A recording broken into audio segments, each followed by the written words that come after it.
Episode 31। अवि ने सोचा कि इस बारे में वो अर्जुन से बात करेगी, इसलिए जब दादाजी डिनर करके अपने कमरे में चले गए तो अवि ने अर्जुन से कहा, भाई मुझे ना आपसे बात करनी है। अर्जुन ने उसे इतना सीरियस देखा तो उससे पूछा, क्या हुआ प्रिंसेस, आप इतनी परेशान क्यों हो? तो अवि ने उसे आज दादाजी के बिहेव के बारे में सब कुछ बता दिया। अर्जुन कुछ सोचने लगा। अवि जो अर्जुन को ही देख रही थी, उसने फिर से कहा, आप भी वही सोच रहे हो क्या? अर्जुन भी अवि की ओर देखते हुए अपना सिर हाँ में हिला देता है। अवि फिर से कहती है, लेकिन ऐसा कैसे हो सकता है? ये कहीं से भी पॉसिबल मुझे तो नहीं लगता, और अगर सब एक ही शहर में थे तो दादाजी को तो पता चल ही जाता। अर्जुन उसकी बात काटते हुए बोला, प्रिंसेस ऐसे बहुत से राज हैं जो हमें नहीं पता। दादाजी ने मुझे सिर्फ उतना ही बताया जितना जरूरी था, वो भी सिर्फ इसलिए ताकि हम अपने दुश्मनों को पहचान पाए और उनसे खुद को सुरक्षित कर पाए, वरना तो वो मुझे कुछ भी नहीं बताते। पर खैर तुम इतना मत सोचो, मैं कल ही सारी डिटेल्स निकलवाता हूँ, और अगर ये सच में वैसा ही है जैसा हम सोच रहे हैं तो हमारे लिए ये खुशी की बात है। अवि अर्जुन के गले लगते बोली, भाई कितना अच्छा होगा ना अगर ये सच हुआ तो, मुझे सच में बहुत खुशी होगी। अर्जुन ने भी हाँ में सर हिला दिया। फिर वो दोनों भी अपने अपने रूम में चले गए। रूम में जाते ही अर्जुन ने वेद को कॉल किया। वेद ने कॉल पिक किया तो अर्जुन ने उससे कुछ कहा, फिर कॉल कट करके वो अपनी सिंजो के साथ चैटिंग में लग गया। और इधर वेद कंफ्यूज हो गया कि अर्जुन को आंचल की डिटेल्स क्यों निकलवानी है। फिर उसने अपना घुटने वाला दिमाग दौड़ा कर ये सोच लिया कि आंचल उसके साथ रहती है और अर्जुन को उसकी चिंता है कि कहीं वेद के साथ कुछ गलत ना हो जाए, इसलिए तो नहीं। क्योंकि अर्जुन ने अन्या के बारे में भी पता लगवाया था जब वो अवि के साथ रहती थी, तभी तो उन लोगों को पता चला था कि अन्या अवि का फायदा उठा रही है। और अब आंचल वेद के साथ रह रही है तो अर्जुन ने आंचल के बारे में सब पता करने को कहा है। इसका मतलब अर्जुन को वेद की चिंता है। ये वेद की कल्पना मात्र है, इसका सच्चाई से कोई लेना देना नहीं है। ओपन माउथ स्माइल कैसे वो आगे पता चलेगा। वेद मन ही मन अर्जुन को और एडमायर करने लगा। कितना अच्छा बॉस और दोस्त मिला था उसे, जो उसके बारे में इतना सोचता है। आंचल जो अक्षु को डिनर करवा कर रूम में सुला अभी ही बाहर आई थी, उसने वेद को अकेले यूं मुस्कुराते देखा तो पहले कुछ समझ नहीं आया। फिर थोड़ी देर बाद उसके दिमाग में क्लिक किया कि आज जब वो अक्षु के साथ टीवी देख रही थी तो उसमें हॉरर मूवी चल रही थी, और एक लड़की जिसके ऊपर भूत का साया था वो भी ऐसे अकेले में ही खुद से ही बातें कर रही थी और हंस रही थी। अब तो आंचल की हालत खराब। वो सोचने लगी कहीं वेद पर कोई भूत प्रेत तो नहीं आ गया। तभी वेद का ध्यान आंचल पर गया और वो सोचने लगा अब इसे क्या हो गया। जब वेद के देखने के बाद भी आंचल कुछ नहीं बोली तो वेद ही आगे बढ़कर बोला, खाना लगा दो, भूख लगी है। हाँ हाँ, ऐसे ही बिल्कुल ऐसे ही वो लड़की भी बहुत सारा खाना खा रही थी। हे भगवान, अब क्या करूं मैं? मुझे तो हनुमान चालीसा भी आधी अधूरी आती है। मम्मा सही कहती थी थोड़ा पूजा पाठ में भी ध्यान दे ले काम आएगा, लेकिन नहीं, मुझे ही बड़ा नास्तिक बनना था। क्या बोलती थी कि भगवान है तो दिखते क्यों नहीं? अरे बेवकूफ लड़की, हवा भी तो नहीं दिखती, इसका मतलब क्या हम सांस नहीं लेते? आंचल तो इसका आगे भी बहुत कुछ सोच लेती अगर वेद ने उसे फिर से डिनर सर्व करने को न कहा होता। जैसे तैसे डर डर के आंचल ने वेद के लिए खाना परोस दिया और वहां से शताब्दी की तरह अपने रूम में भाग गई। वेद उसे ऐसे देख थोड़ा हैरान था, फिर उसने सोचा कि शायद अक्षु के साथ ही आंचल ने भी डिनर कर लिया होगा। ये सोचकर वेद ने अपना खाना खत्म किया, फिर अपने रूम में जाकर लग गया अर्जुन का दिया हुआ काम करने में। अगले दिन आर्यन कॉर्पोरेशन में। वेद बॉस, आपने जैसा कहा था मैंने मिस आंचल की सारी डिटेल्स निकाल ली है। और अर्जुन उसे ऐसे चुप होते देख उसकी ओर देखता है तो वेद फिर से हिचकिचाते हुए कहता है, मिस आंचल अंतरा आर्यन की बेटी है। उसके बाद वेद आंचल की फाइल अर्जुन को देकर वहां से बाकी सारे काम करने के लिए चला जाता है। वहीं अर्जुन उस फाइल को पूरा पढ़ता है। उसे खुशी भी आंसू के साथ मिली थी। आज दादाजी ने अवि को घर पर ही रोक लिया था क्योंकि उन्हें सिंह पैलेस जाना था अब शादी की तारीख पक्की करने, और तब तक आंचल और अक्षु भी घर आ गए थे तो दादाजी ने सोचा कि अब शाम को ही चले जाएंगे। ऐसे बार बार विवान को भी बीच में परेशान करना अच्छा नहीं लगता। लेकिन जैसे ही अर्जुन ने वो फाइल पूरी पढ़ ली वो जल्दी से घर के लिए निकल गया। वहीं वेद ने जब अर्जुन को ऐसे जाते देखा तो उसे कुछ भी समझ नहीं आया, इसलिए वो भी अर्जुन के पीछे ही दूसरी कार से निकल गया। आर्यन मैंशन पहुंचकर उसने देखा तो दादाजी गार्डन में ही टहल रहे थे। वो उनके पास गया और उनको सारी बात बता दी। पूरी सच्चाई सुनकर दादाजी हैरान के साथ साथ खुश भी थे। फिर अर्जुन ने कहा कि हमें अवि को कॉल करके जल्दी से उन दोनों को घर बुला लेना चाहिए। उसने अपना फोन निकाला ही था कि दादाजी बोले, नहीं वो सब घर में ही है, मैंने ही आज कॉलेज जाने से मना कर दिया था।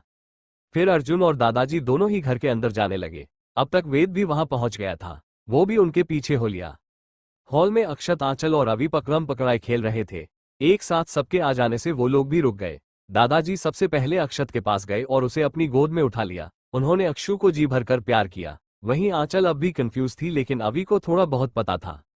दादाजी अक्षु को अब भी नहीं छोड़ रहे थे, तो अक्षु बोला, दादाजी छोड़िए ना, अक्षु को दर्द हो रहा। उसकी मासूमियत भरी आवाज सुनकर तो सबको उस पर प्यार आ गया। दादाजी ने उसे नीचे उतार दिया। फिर अर्जुन ने अवि को कुछ इशारा किया तो वो अक्षु को अपने साथ अपने कमरे में ले गई। आंचल ये सब देखकर घबरा गई। उसे अजीब सा डर लगने लगा। जब अर्जुन आंचल की ओर बढ़ने लगा तो उसके दिमाग ने पूरी तरह से काम करना बंद कर दिया। वो दौड़कर वेद के पीछे छिप गई, जो अर्जुन से थोड़ी ही दूर पर खड़ा था। अब आंचल के ऐसे अपने पीछे छुपते देख वेद को खुशी भी महसूस हो रही है कि आंचल उस पर इतना भरोसा करती है, और साथ ही साथ डर भी लग रहा है कि कहीं अर्जुन कुछ गलत ना समझ ले। लेकिन अर्जुन के कहने से पहले ही दादाजी बोले, गुड़िया तुम वहां कहां छुप रही हो, यहां आओ हमारे पास। लेकिन आंचल उनकी बात मानने की बजाय अपने हाथ वेद की शर्ट पर और कस देती है और अपना छोटा सा सिर वेद की पीठ के पीछे से निकालकर दादाजी को देखते हुए बोली, नहीं मुझे, वो मुझे, अक्षु, अक्षु। अब इसके आगे आंचल के मुंह से आवाज ही न निकले। उसका चेहरा बिल्कुल रोने जैसा हो गया। वेद को ये देखकर बुरा लगा। उसने आंचल को थोड़ा सा अपनी ओर खींचा और उसे शांत करवाते हुए बोला, शांत हो जाओ, दादाजी तुम्हें और अक्षु को कुछ नहीं करेंगे, बस तुमसे थोड़ी देर बात करनी है उन्हें। आंचल ने अपना मासूमियत से भरे चेहरे से वेद को देखा तो उसने अपनी पलकें झपका दी। आंचल को शांत देख दादाजी उसके पास आए और उसे गौर से देखते हुए बोले, बिल्कुल मेरी गुड़िया पर गई है। तभी दादाजी को कुछ याद आया तो उन्होंने मुड़कर अर्जुन की ओर देखा। अर्जुन ने उन्हें देखकर अपना सिर नमे हिला दिया तो दादाजी की आंखों में पानी आ गया। दादाजी को ऐसे देख आंचल बोली, दादाजी आप रो क्यों रहे हैं, प्लीज मेरी वजह से रोइए मत, मैं आपसे बिल्कुल नहीं डर रही, सच्ची। अर्जुन आगे आते हुए बोला, दादाजी नहीं आंचल नानाजी कहो इन्हें, ये तुम्हारे नानाजी है। आंचल को अब भी कुछ भी समझ नहीं आ रहा था। वो फिर से सवाल करते हुए बोली, पर मेरे पेरेंट्स की तो कोई फैमिली नहीं थी न, फिर ये मेरे नानाजी कैसे? अर्जुन ने आंचल का हाथ पकड़कर उसे सोफे पर बिठा दिया और खुद उसका एक हाथ पकड़कर घुटने के बल खड़ा हो गया। अर्जुन ने आंचल से कहा, देखो गुड़िया, अब जो मैं कहने वाला हूं ना उसे जरा ध्यान से सुनना। आंचल को कुछ समझ तो नहीं आया पर उसने हाँ में सिर हिला दिया। अर्जुन ने दादाजी को भी सोफे पर बैठने के लिए कहा। फिर वो दोबारा से आंचल की ओर मुड़ा और बोलना शुरू किया, मेरे पापा यानी अभिमन्यु आर्यन की एक बहन भी थी, अंतरा आर्यन, जो इस घर की लाडली थी, लेकिन एक साजिश के तहत उन्हें प्यार के जाल में फंसाया गया। सबने बहुत मना किया लेकिन वो भी बहुत जिद्दी थी, इसलिए उन्होंने किसी की बात नहीं सुनी और जिससे प्यार करती थी उससे भागकर शादी कर ली। ये बात जानकर दादाजी बहुत दुखी हुए थे, इसलिए उन्होंने बुआ जी से सारे रिश्ते खत्म कर लिए और उनके बारे में जानकारी रखना भी छोड़ दिया सबने। लेकिन कुछ साल बाद पता चला कि उनकी मौत हो गई और जिसने ये करवाया था वो आर्यन खानदान का ही एक दुश्मन था। लेकिन किसी को भी ये नहीं पता था कि उनकी कोई संतान भी है, वरना तुम्हें इतनी तकलीफ नहीं होती, हमन उसी वक्त तुम्हें ढूंढ लिया होता। ये सब सुनते हुए आंचल की आंखों से आंसू बह रहे थे। उसे अपने मम्मी पापा की याद आ रही थी। हॉल में सभी की आंखें नम थीं। अभी जो अक्षु को रूम में सुला कर आ रही थी उसने भी सारी बातें सुनी तो उसे भी बहुत बुरा लगा कि एक परिवार होते हुए भी पहले उसकी बुआ को अकेले रहना पड़ा और अब उसकी बहन को अकेले रहने के साथ ही इतनी मुश्किलें भी झेलनी पड़ रही थी। अवी ने मन में सोच लिया कि अब चाहे जो हो जाए वो आंचल और अक्षु को जरा सी तकलीफ भी नहीं होने देगी। पिछले जन्म में भी आंचल की जिंदगी अविका की वजह से खत्म हो गई थी। उसका कर्ज उतारना भी बाकी रह गया था और अब तो वो उसकी बहन है, फिर कैसे वो अपनी बहन को थोड़ी सी भी परेशानी में देख सकती है। अवी नीचे आई और आंचल की साइड ही बैठकर उसे कंसोल करने लगी। आंचल को अवी का स्पर्श मिला तो वो उसके गले लगकर रोने लगी। दादाजी भी भरे गले से बोले, ये सब पराग की वजह से हुआ है, उसने मेरी गुड़िया को धोखा दिया और उसे हम सबसे दूर कर दिया। हम भी पागल थे जो उसकी दुश्मनी समझ नहीं पाए।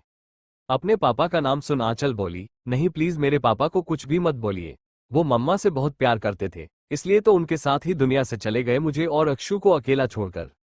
अर्जुन और वेद एक दूसरे को हैरानी से देख रहे थे। जो इन्फॉर्मेशन उन्हें मिली और जो आंचल कह रही थी उसमें बहुत फर्क था। सब खिचड़ी हो चुका था, लेकिन इस वक्त आंचल से कुछ पूछना अर्जुन को सही नहीं लगा। दादाजी भी हैरान थे कि ऐसा कैसे हो सकता है। अभी को ज्यादा कुछ तो समझ नहीं आया, लेकिन वो इतना जरूर समझ गई कि कुछ ऐसा है जो उनकी नजर से अभी तक छुपा हुआ है। लेकिन फिर भी वो अपने परिवार को ऐसे परेशान नहीं देख सकती थी, इसलिए उसने अपने दिमाग को थोड़ा सा दौड़ाया, तभी उसे कुछ क्लिक हुआ। उसने दादाजी की तरफ देखते हुए कहा, वो इंसान जिसने बुआ जी की मौत की खबर दी थी, शायद उसको कुछ पता हो, और अगर उसको बुआ जी के बारे में पता था मतलब फूफा जी के बारे में भी पता होगा। लेकिन उसने कुछ नहीं बताया, नहीं फूफा जी की मौत के बारे में और नहीं उनके बच्चों के बारे में। कहीं वही तो सबको अलग नहीं कर रहा। अवी ने ये बात सिर्फ ये सोचकर कही थी कि शायद वो इन्फॉर्मर उनके घर से ही हो, लेकिन उसे सच्चाई नहीं पता थी। लेकिन ये सब सुनकर दादाजी और भी बहुत सी कड़ियों को जोड़ने लगे। अर्जुन ने वेद की तरफ देखा तो वेद ने भी सिर हिला दिया। उसके बाद वो दोनों ऑफिस के लिए निकल गए। अभी आंचल को अपने रूम में ले गई ताकि वो थोड़ा आराम कर ले। फिर शाम को उन सबको सिंह पैलेस भी जाना था। वहीं दूसरी ओर अन्या और राजीव की लड़ाई हो रही थी। अन्या वैसे ही इन दिनों काफी फ्रस्ट्रेट हो चुकी थी और उसका सारा गुस्सा अब राजीव पर निकल रहा था। अभिप्रिय आर्यन ने विवान सिंह को कॉल करके बता दिया था कि आज शाम को वो लोग सिंह मेंशन आ रहे हैं शादी की तारीख पक्की करने। विवान को भी कोई दिक्कत नहीं थी। रोशन अपने स्टडी रूम में बैठा काम कर रहा था, तभी उसके पापा वहां आए। अपने पापा को देख रोशन ने लैपटॉप बंद कर दिया। मिस्टर मित्तल रोशन से बोले, क्या सोचा है तुमने? रूपल को कैसे समझाने वाले हो तुम? वो बस एक ही बात की रट लगाए रहती है कि उसे अर्जुन चाहिए। वो तो नादान है, लेकिन तुमसे मैं समझदारी की उम्मीद करता हूँ। वैसे भी तुम बहुत दिन के लिए यहाँ नहीं रुक सकते, यूएसए वाली ब्रांच में भी तुम्हारी जरूरत है। रोशन बहुत ध्यान से अपने पापा की बात सुन रहा था। जब मिस्टर मित्तल ने बोलना खत्म किया तो रोशन ने कहा, डैड अभी तो फिलहाल मैं यहाँ से ही सब हैंडल करने का सोच रहा हूँ। जब जरूरत होगी तब का तब देख लेंगे, और रूपल को मैं समझा दूंगा, आप टेंशन मत लो। मिस्टर मित्तल फिर अपने कमरे में चले गए। वहीं रूपल जो स्टडी रूम के बाहर छिपकर अपने पापा और भाई की बातें सुन रही थी, उसे बहुत गुस्सा आया अपने पापा पर, लेकिन अपने भाई पर उसे पूरा भरोसा था कि वो रूपल को किसी भी चीज के लिए मना नहीं करेगा। इसलिए वो खुद को शांत कर स्टडी रूम में गई और रोशन के सामने बैठ गई। रोशन ने उसे देखकर प्यार से पूछा, क्या हुआ रूपल, तुम इस वक्त यहाँ? कुछ काम था क्या? रूपल थोड़ी उदास भरी आवाज में बोली, नहीं भाई, कोई काम नहीं था, लेकिन आपसे बस पूछना था कि आपने क्या सोचा है। भाई मुझे अर्जुन बहुत पसंद है, मुझे वो चाहिए। आप कुछ भी करो लेकिन मुझे मेरा अर्जुन ला कर दो। अगर मुझे अर्जुन नहीं मिला तो मैं भी खुद को कुछ कर लूंगी। रूपल की ऐसे पागलों वाली बात सुनकर रोशन भी एक पल को डर गया। उसने झट से रूपल का हाथ पकड़ते हुए कहा, नहीं नहीं, तुम खुद को कुछ नहीं करोगी। तुम्हें अर्जुन चाहिए ना, तो मैं तुम्हें अर्जुन से जरूर मिलवाऊंगा, लेकिन आगे से खुद को नुकसान पहुंचाने के बारे में सोचना भी मत। तुम जान हो हम सबकी।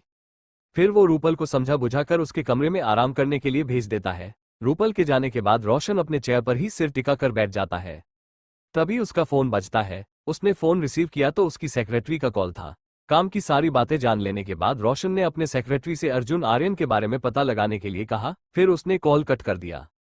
वहीं अन्या और राजीव की लड़ाई चल रही थी। राजीव अन्या को अपनी हवेली पर लेकर आया था ताकि वो उसके साथ टाइम बिता सके, लेकिन अन्या का मूड खराब था पहले से ही ये सोच सोचकर कि आखिर इसमें सही कौन है और गलत कौन। सब कुछ उसके दिमाग के ऊपर से जा रहा था। वैसे भी गलत रहने पर वो कौन सा अपनी माँ का साथ छोड़ देती, लेकिन वो भी थी तो एक टीनेजर ही, उसके लिए भी सब समझना थोड़ा मुश्किल था। बस इसलिए जब राजीव ने उसे आउटिंग के लिए पूछा तो वो रेडी हो गई, लेकिन राजीव तो अन्या को अपनी जरूरतें पूरी करने का एक जरिया समझता था। सिर्फ इसलिए उसने आते ही अन्या के साथ इंटीमेट हरकतें करनी शुरू कर दी। इससे अन्या को चिढ़ मचने लगी। उसने राजीव को बहुत बार मना किया कि अभी वो इस हालत में नहीं है, इसलिए अभी के लिए राजीव उसे जाने दे, लेकिन राजीव को तो जैसे सुनाई ही नहीं दे रहा था। इसलिए जब एक बार फिर राजीव अन्या के लिप्स पर किस करने के लिए आगे बढ़ा तो अन्या ने उसे धक्का दे दिया। अब राजीव को भी गुस्सा आ गया, इसलिए उसने अन्या के दोनों हाथ पकड़कर दीवार पर लगा दिया और गुस्से से उसे देखते हुए कहा, क्या? हाँ, दिक्कत क्या है तुम्हारी? इतने प्यार से बर्ताव कर रहा हूं तो नखरे दिखा रही हो, जानती भी हो मैं कौन हूं। अरे लाइन लग जाती मेरे पीछे लड़कियों की अगर मैंने एक इशारा कर दिया तो, लेकिन यहां मैं तुम्हारे नखरे झेल रहा हूं। ये सब बोलते हुए राजीव की आंखें गुस्से से लाल थी। वहीं अन्या की भी हालत खराब थी, वो कुछ बोलने की हालत में ही नहीं रही। राजीव का ये रूप अन्या ने पहली बार देखा था। अन्या का सारा गुस्सा हवा हो गया और अब उसकी जगह डर ने ले ली थी। ये पहली बार था जब राजीव ने अन्या से इस तरह बिहेव किया। फिर भी अन्या ने खुद को शांत रखते हुए राजीव से कहा, तुम प्लीज गुस्सा मत करो ना राज, मुझे अच्छा नहीं लगत, और मैं इसलिए मना कर रही हूँ क्योंकि सच में मेरी तबीयत खराब है, प्लीज समझने की कोशिश करो। ये कहते वक्त अन्या की आंखों में आंसू भी थे। राजीव ने ये देखा तो थोड़ा शांत हो गया, लेकिन अब भी उसका मूड उखड़ा हुआ ही था। वो अन्या के साथ इसलिए था ताकि अविका के नजदीक पहुंच सके, लेकिन अब ये चीजें उसे इरिटेट कर रही थी। उसे खुद पर ही गुस्सा आ रहा था कि क्यों उसने कोई और रास्ता नहीं चुन लिया। अगर वो अन्या के साथ इन्वॉल्व हो गया तो अपना मिशन भूल जाएगा, जो उसके लिए ही नुकसानदायक होगा। कुछ सोचते हुए उसने अन्या को अपनी बाहों में भर लिया और उसका सिर सहलाने लगा। अन्या को राजीव का ये केयरिंग साइड बहुत अच्छा लगा। वो भी चुपचाप राजीव की बाहों में छुपी हुई थी। अन्या के सिर पर हाथ फेरते हुए राजीव ने पूछा, अन्या, ये अविका और तुम्हारी क्या दुश्मनी है? मतलब वो तो तुम्हें अपना दोस्त समझती है, लेकिन तुम उससे सब कुछ छीनना चाहती हो, ऐसा क्यों? अन्या जो सुकून से आंख बंद करके लेटी हुई थी, उसने अपनी आंखें खोली और राजीव की आंखों में देखते हुए गहराई से कहा, अविका की वजह से आज हमारी ये हालत है। अगर उसकी मम्मी नहीं होती तो आज मुझे ऐसे मिडिल क्लास लोगों की तरह जिंदगी नहीं जीनी पड़ती, लेकिन सिर्फ उसकी माँ की वजह से हम ऐसे जीने पर मजबूर हैं। वो सब कुछ जिस पर अविका राज चलाती है, वो सब मेरी होनी चाहिए, और मैं उससे सब कुछ वापस लेकर ही रहूंगी।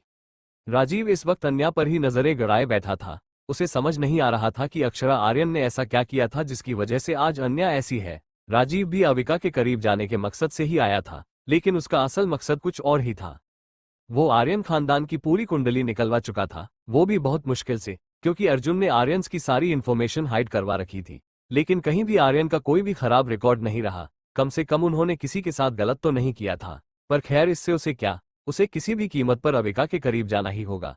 अब अगर अन्याय ये काम कर दे तो ठीक, वरना उसे कोई और मोहरा ढूंढना होगा। ये सब सोचते हुए राजीव ने किसी को कुछ मैसेज किया और अन्या को बाहों में भरे ही सो गया। इधर सिंह पैलेस में विवान घर आ चुका था और अभी सारे इंतजाम देखकर सोफे पर सिर टिकाकर बैठा हुआ था। उसे ऐसे थका देख वर्तिका एक ट्रे में करके कॉफी और पानी ले आए। ट्रे को टेबल पर रखकर वर्तिका ने विवान के कंधों को हल्के हल्के से प्रेस करना शुरू किया। विवान ने झट से आंखें खोल ली और वर्तिका का हाथ पकड़कर उसे अपने सामने वाले सोफे पर बिठा दिया। वर्तिका विवान को कंफ्यूज नजरों से देखने लगी तो विवान ने कहा, बच्चा, अब कुछ दिनों में तुम्हारी शादी होने वाली है, तुम्हें अपने ऊपर ध्यान देना चाहिए। वर्तिका पाउट करते हुए उससे बोली, लेकिन भाई, आप इतने थक गए हो और आप इतना काम क्यों करते हैं? शादी सिंपल तरीके से भी तो हो सकती है ना? विवान वर्तिका की बात का जवाब देता उससे पहले उनकी काकी माँ वहां जूस का ग्लास लेकर आए और वर्तिका को थमाते हुए कहा, बेटा, ये सब तो करना ही पड़ता है, और तुम्हारी शादी है तो जिम्मेदारी तो भाई के ही कंधों पर पड़ेगी ना। ये कोई अलग से काम थोड़ी ना हो रहा है, इतना काम तो हर भाई करता है अपनी बहन की शादी में। ये कहते हुए उन्होंने जूस का मग वर्तिका को पकड़ा दिया और उसे पीने का इशारा किया। विवान ने कॉफी का कप उठाते हुए वर्तिका से कहा, काकी माँ सही कह रही है, और ये कोई बहुत बड़ा तो मैं कुछ कर नहीं रहा, ये तो हर भाई का फर्ज होता है अपनी बहन के लिए। वर्तिका ने भी ज्यादा कुछ नहीं कहा, लेकिन उसने सीधे सीधे ये फरमान जरूर सुनाया कि विवान जितना चाहे काम कर सकता है, पर उसे अपना ख्याल रखना पड़ेगा और समय से खाना पड़ेगा। इसके साथ ही उसे भरपूर आराम भी करना होगा, तभी वो शादी करेगी, वरना नहीं। भाई बहन की नोकझोंक देखकर काकी माँ भी खुश थी। उन्होंने बचपन से ही विवान और वर्तिका को देखा है। दोनों आम भाई बहनों की तरह कभी लड़ाई झगड़ा नहीं करते थे। विवान बहुत समझदार था और वो अपने बड़े भाई होने के फर्ज समझता भी था और उसे निभाता भी था। इसके साथ ही वर्तिका भी अमीर आदमियों की उन बिगैल बच्चियों जैसी नहीं थी। उसमें सच्चाई, सहनशीलता के साथ साथ आदर भाव भी था। सिंह पैलेस में सारी तैयारियां हो चुकी थी। तैयारी तो क्या ही करनी थी, बस आर्यंस का वेलकम करना था। सब कुछ हो जाने के बाद विवान वहीं हॉल के एक सोफे पर बैठा अपने ऑफिस का काम कर रहा था और वर्तिका अपने फोन में दोस्तों से चैटिंग कर रही थी। आर्यन मैंशन में अर्जुन ने आंचल और अक्षत के लिए सारा सामान घर पर मंगवा दिया था और ये सारे काम का जिम्मा वेद के ऊपर ही था। लेकिन वेद का चेहरा उतरा हुआ था। उसे बिल्कुल अच्छा नहीं लग रहा था कि अब आंचल उसके साथ नहीं बल्कि आर्यन मैंशन में रहेगी। उसे तो आंचल की आदत भी लग गई थी इन कुछ दिनों में, पर उसके हाथ में कुछ भी नहीं था। पहले तो वो आंचल के बारे में सोच भी सकता था, लेकिन जब से ये पता चला है कि आंचल भी अवी की तरह ही महलों की राजकुमारी है, तब से तो वेद को अपना कोई भी चांस नजर नहीं आ रहा। भले ही अर्जुन वेद का दोस्त है, लेकिन इसका मतलब ये थोड़े ही है कि अर्जुन आंचल और वेद की शादी करा देगा। एक मिनट, शादी? मैं आंचल से शादी? ओह गॉड, मैं ऐसा कैसे सोच सकता हूँ? वेद ने अपने ख्यालों को झटका और अपने काम में लग गया। आंचल ने अक्षु को तैयार कर दिया था और वो खुद भी रेडी हो रही थी। उसे बड़ा अजीब लग रहा था। कुछ ही दिनों में क्या से क्या हो गया था उसकी जिंदगी में। फिर भी अब उसे इस बात की तसल्ली थी कि अक्षु को अकेले छोड़ने की टेंशन नहीं रहेगी और वो भी बिना किसी चिंता के अपने सपनों को पूरा कर सकती है। अभी भी रेडी हो चुकी थी और वो अक्षु के साथ हॉल में खेल रही थी। थोड़ी ही देर में आंचल भी उन लोगों के साथ शामिल हो गई। फिर दादाजी और अर्जुन भी आ गए और एक साथ कई सारी कार सिंह पैलेस की ओर चल पड़ी। वेद और अर्जुन एक गाड़ी में थे। दादाजी तो अपनी ही कार से जा रहे थे और अभी आंचल और अक्षु उनकी ही कार में थे।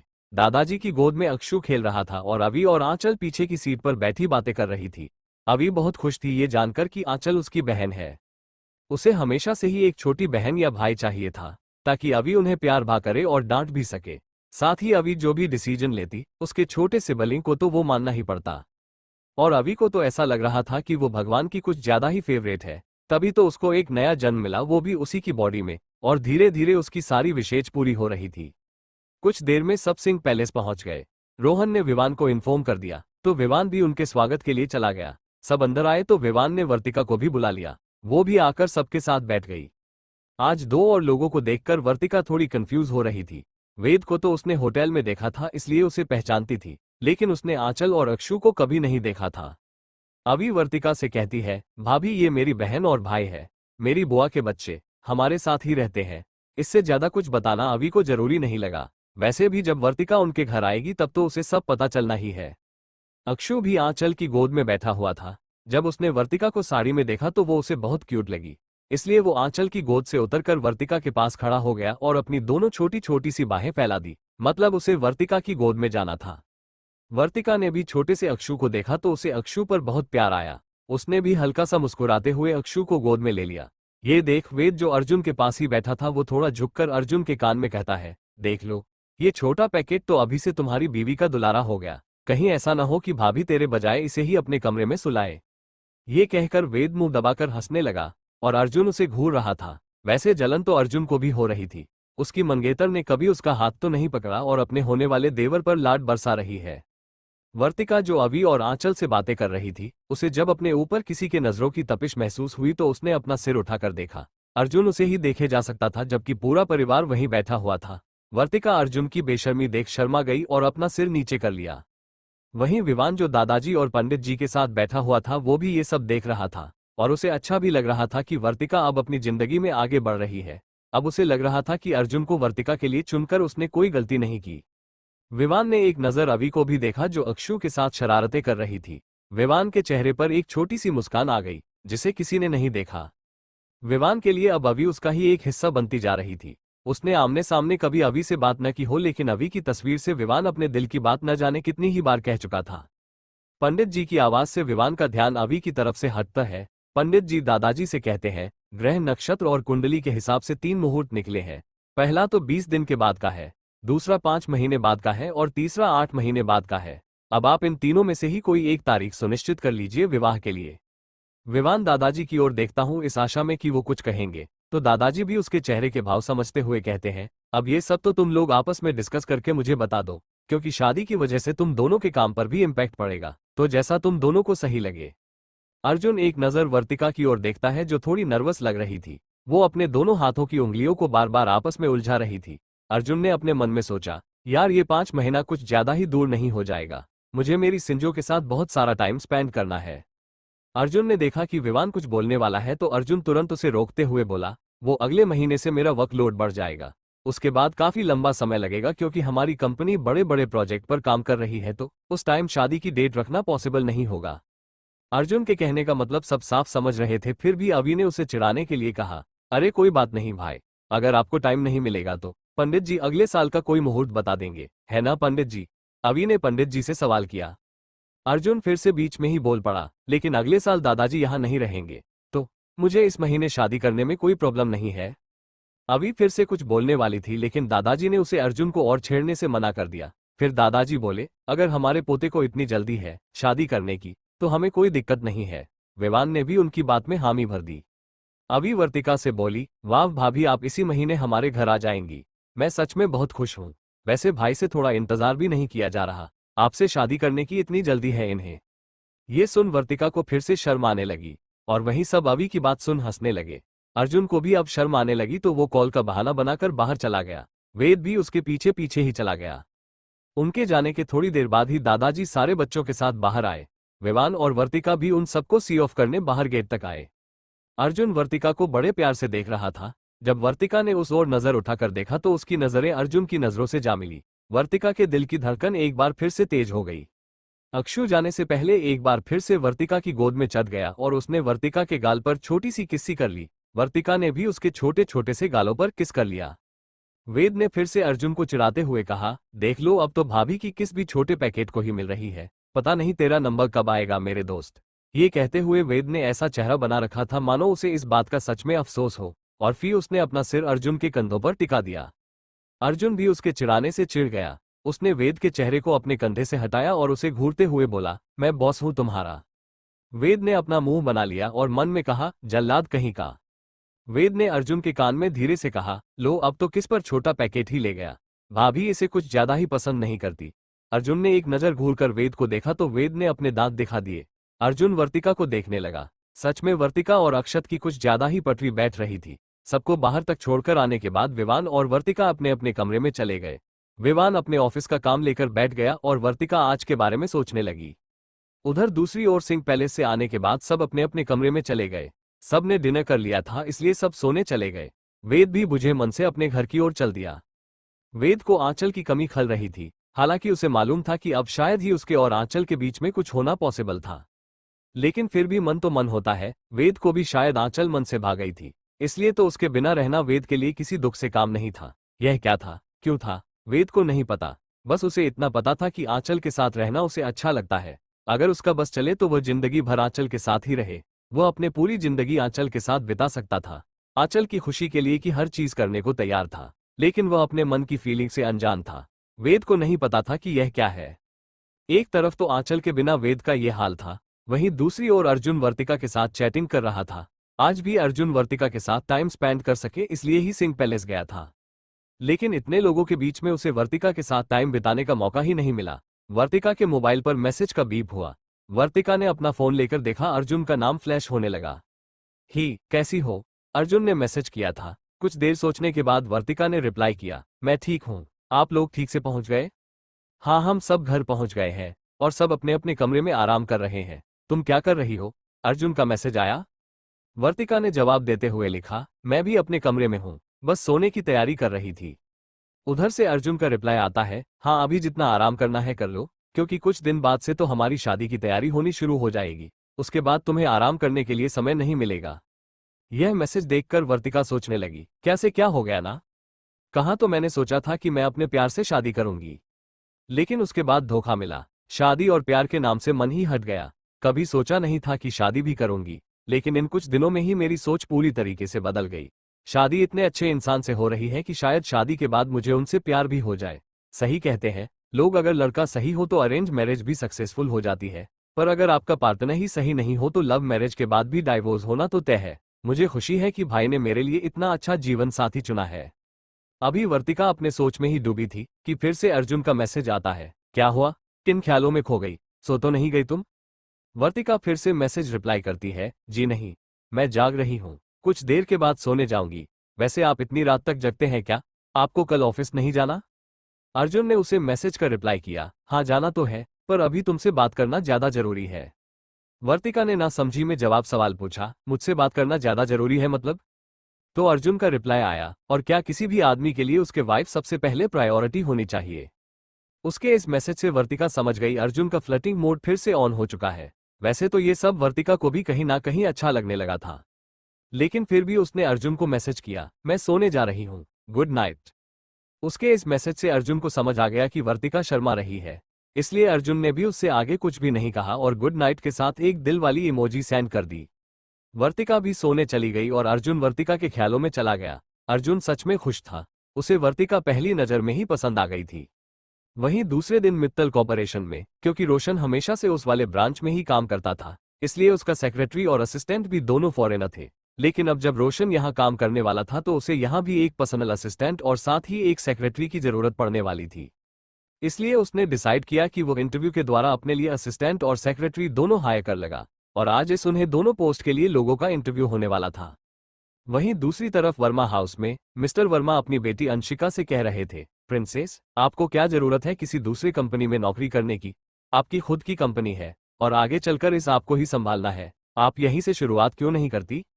लेकिन अंशिका भी अपनी जिद पर अड़ी हुई थी, क्योंकि उसे अपने दम पर कुछ करना था। अंशिका शुरू से ही सेल्फ डिपेंडेंट बनना चाहती थी। वो नहीं चाहती थी कि आगे चलकर कोई भी उसे पर इस बात के लिए उंगली उठाने की उसने अपने बैकग्राउंड का उसे किया है, या फिर वो अपने परिवार की मदद से यहाँ तक पहुंची है। अंशिका को अपना एक मुकाम तय करना था। बचपन से ही उसका सपना था कि वो एक सक्सेसफुल बिजनेस वुमेन बने ताकि लोगों की मदद कर पाए, और इसके लिए जरूरी था कि वो हर एक चीज शुरू से सीखे। इसलिए वो सबसे निचले स्तर से काम करना चाहती थी, ताकि आगे जब वो अपनी कंपनी संभाले तब उसे अंदाजा हो कि लोग क्या सोचते हैं और उसे अपने सब ऑर्डिनेंस की प्रॉब्लम्स भी आराम से समझ में आए। ये तभी पॉसिबल हो सकता था जब अंशिका खुद उसे पोस्ट पर काम करके देखे, और बस इसलिए वो दूसरी कंपनी में इंटरव्यूज दे रही थी। आज भी इसके लिए ही मित्तल कॉर्पोरेशन जाने वाली थी, क्योंकि वो शॉर्टलिस्ट कर हो चुके थे इंटरव्यू देने के लिए। वैसे तो अंशिका के घर वालों को ये बात पता थी, पर फिर भी कोई भी पिता यह नहीं चाहेंगे कि उनकी बेटी अपने इतनी बड़ी कंपनी होने के बावजूद किसी दूसरे के अंदर में काम करे। और बस इसलिए मिस्टर वर्मा भी अंशिका को मनाने में लगे हुए थे ताकि अंशिका अपना फैसला बदल ले। उनका मानना था कि अगर अंशिका को एक्सपीरियंस ही चाहिए तो वह तो ये खुद की कंपनी में भी ले सकती है ना। बस इसी बात पर इतने दिनों से उन दोनों की बहस चल रही थी। आज भी सुबह सुबह का मुद्दा यही था। तभी मिसेज वर्मा किचन से बाहर आए। उनके पीछे पीछे सर्वेंट भी ब्रेकफास्ट लेकर डाइनिंग टेबल की तरफ आए। उन्होंने ब्रेकफास्ट सर्व किया और वापस चले गए, और श्रीमती वर्मा हाल की तरफ बढ़ गई। अंशिका ने बेबस नजरों से अपनी मां की ओर देखा ताकि वो उसका साइड ले और उसके पिता को समझाएं। श्रीमती वर्मा ने एक बार अपनी बेटी की ओर देखा, फिर अपने पति की तरफ देखकर बोली, अगर वह चाहती है खुद के दम पर कुछ करना तो उसे करने दीजिए ना, और वैसे भी वह बस कुछ टाइम के लिए ही तो ये करना चाहती है। उसके बाद तो उसे खुद की कंपनी ही संभालनी है ना, बस ये कुछ टाइम की ही तो बात है। आप इतना रिएक्ट क्यों कर रहे हैं? वो काम करेगी तभी तो सीखेगी कि काम कैसे होता है। आपकी कंपनी में जाएगी तो बाकी सारे लोग खुद उसके हिस्से का काम कर देंगे, क्योंकि वो कंपनी के मालिक की बेटी है। ऐसे में तो वो कुछ सीख ही नहीं पाएगी। श्रीमती वर्मा का बोलना भी सही था। ऐसे तो अंशिका हमेशा लो प्रोफाइल ही रखते थे, पर हाँ, वर्मा कॉर्पोरेशन में सबको पता था कि वो फ्यूचर सीईओ है, और इसलिए बहुत सारे ऐसे लोग थे जो अंशिका के चापलूसी करने में लगे रहते थे। मिस्टर वर्मा ने भी कुछ सोचा और उसके बाद अंशिका को जाने की परमिशन दे दी। फिर मिसेज वर्मा के कहने पर सारे लोग ब्रेकफास्ट करने चले गए। वहीं दूसरी ओर अन्या के अपार्टमेंट में अन्या अपनी मां पायल से थोड़ी सी नाराज थी, लेकिन पायल ने भी कच्ची गोटियां नहीं खेली थी, इसलिए एक बार फिर से उसने अन्या को अपनी बातों में बहला लिया। और अब पायल ये सोच रही थी कि आगे की क्या प्लानिंग करे, और इस बार तो उसे इस बात का भी ध्यान रखना था कि इन सब का पता कहीं प्रतीक को ना चल जाए, क्योंकि वो इस बार पायल को अविका और अर्जुन के साथ कुछ गलत नहीं करने देंगे। यहाँ तो ये हाल था। वहीं दूसरी ओर राजीव एक खंडहर से बने घर के अंदर गया हुआ था। वो घर बाहर से दिखने पर तो खंडहर लग रहा था, पर अंदर से वो किसी महल से कम नहीं था। ऐसा लग रहा था मानो जो लोग वहां रहते हैं वो या तो कोई गलत काम करते हैं या फिर किसी से छुप रहे हैं, ताकि लोगों को उनका पता ना चल जाए। राजीव जब उसे घर के अंदर गया तो वहां पर एक बहुत बड़ी सी किंग साइज की कुर्सी रखी हुई थी। वो कुर्सी भी किसी सिंहासन से काम नहीं लग रही थी। राजीव ठीक उसके बगल वाली कुर्सी में बैठ गया। उस सिंहासन पर जो बैठा था वो शख्स पूरी तरीके से अंधेरे में लिपटा हुआ था। सिर्फ उसकी आंखें ही दिख रही थी, जो भूरे रंग के थे, बिल्कुल वैसे जैसे किसी फॉरेनर की आंखें होती है। उसने एक नज़र राजीव की ओर देखा तो राजीव ने उसका इशारा समझते हुए बोलना शुरू किया, मुझे ऐसा लगता है कि अब वो अन्य हमारे किसी काम की नहीं रही, क्योंकि अविका उससे दूरियां बनाने लगी है।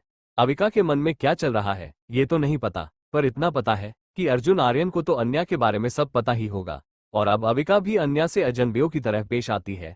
इसलिए अब हमें कोई और रास्ता ढूंढना होगा जिससे अविका हमारे कब्जे में आ सके, और अगर एक बार अविका हमारे कब्जे में आ गई तो आर्यंस को झुकाना मुश्किल नहीं होगा। आखिर उनकी जान बसती है अविका में।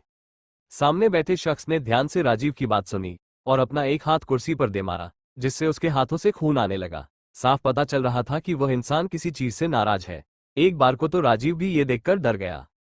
आज भी वर्तिका की नींद अर्जुन के मैसेज आने से खुली। अर्जुनी ने वर्तिका को गुड मॉर्निंग का मैसेज किया था। वर्तिका ने भी उसे रिप्लाई किया। उसके बाद फ्रेश होकर वो नीचे डाइनिंग हॉल में चली गई, क्योंकि आज उसे कॉलेज भी जाना था। वर्तिका के आने के कुछ देर बाद ही विवान भी आकर डाइनिंग टेबल पर बैठ गया। काकी माँ ने दोनों का नाश्ता लगा दिया। नाश्ता करने के बाद विवान अपने ऑफिस के लिए निकल गया और वर्तिका कॉलेज के लिए। वहीं आर्यन मेंशन में सब डाइनिंग टेबल पर बैठे हुए थे।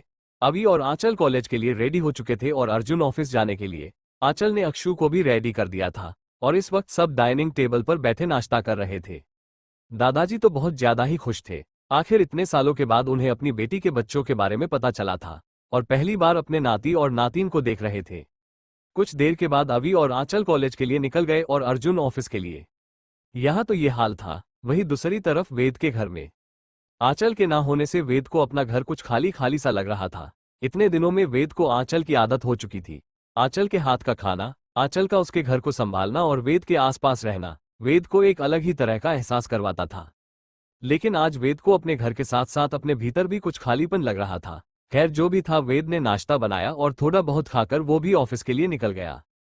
अर्जुन ने उसे पहले ही मैसेज करके डायरेक्ट ऑफिस आ जाने को कहा था। मित्तल कॉर्पोरेशन में अंशिका रोशन की असिस्टेंट के तौर पर सिलेक्ट हो चुकी थी और आज उसका पहला दिन था, इसलिए वो कॉलेज भी नहीं गई थी।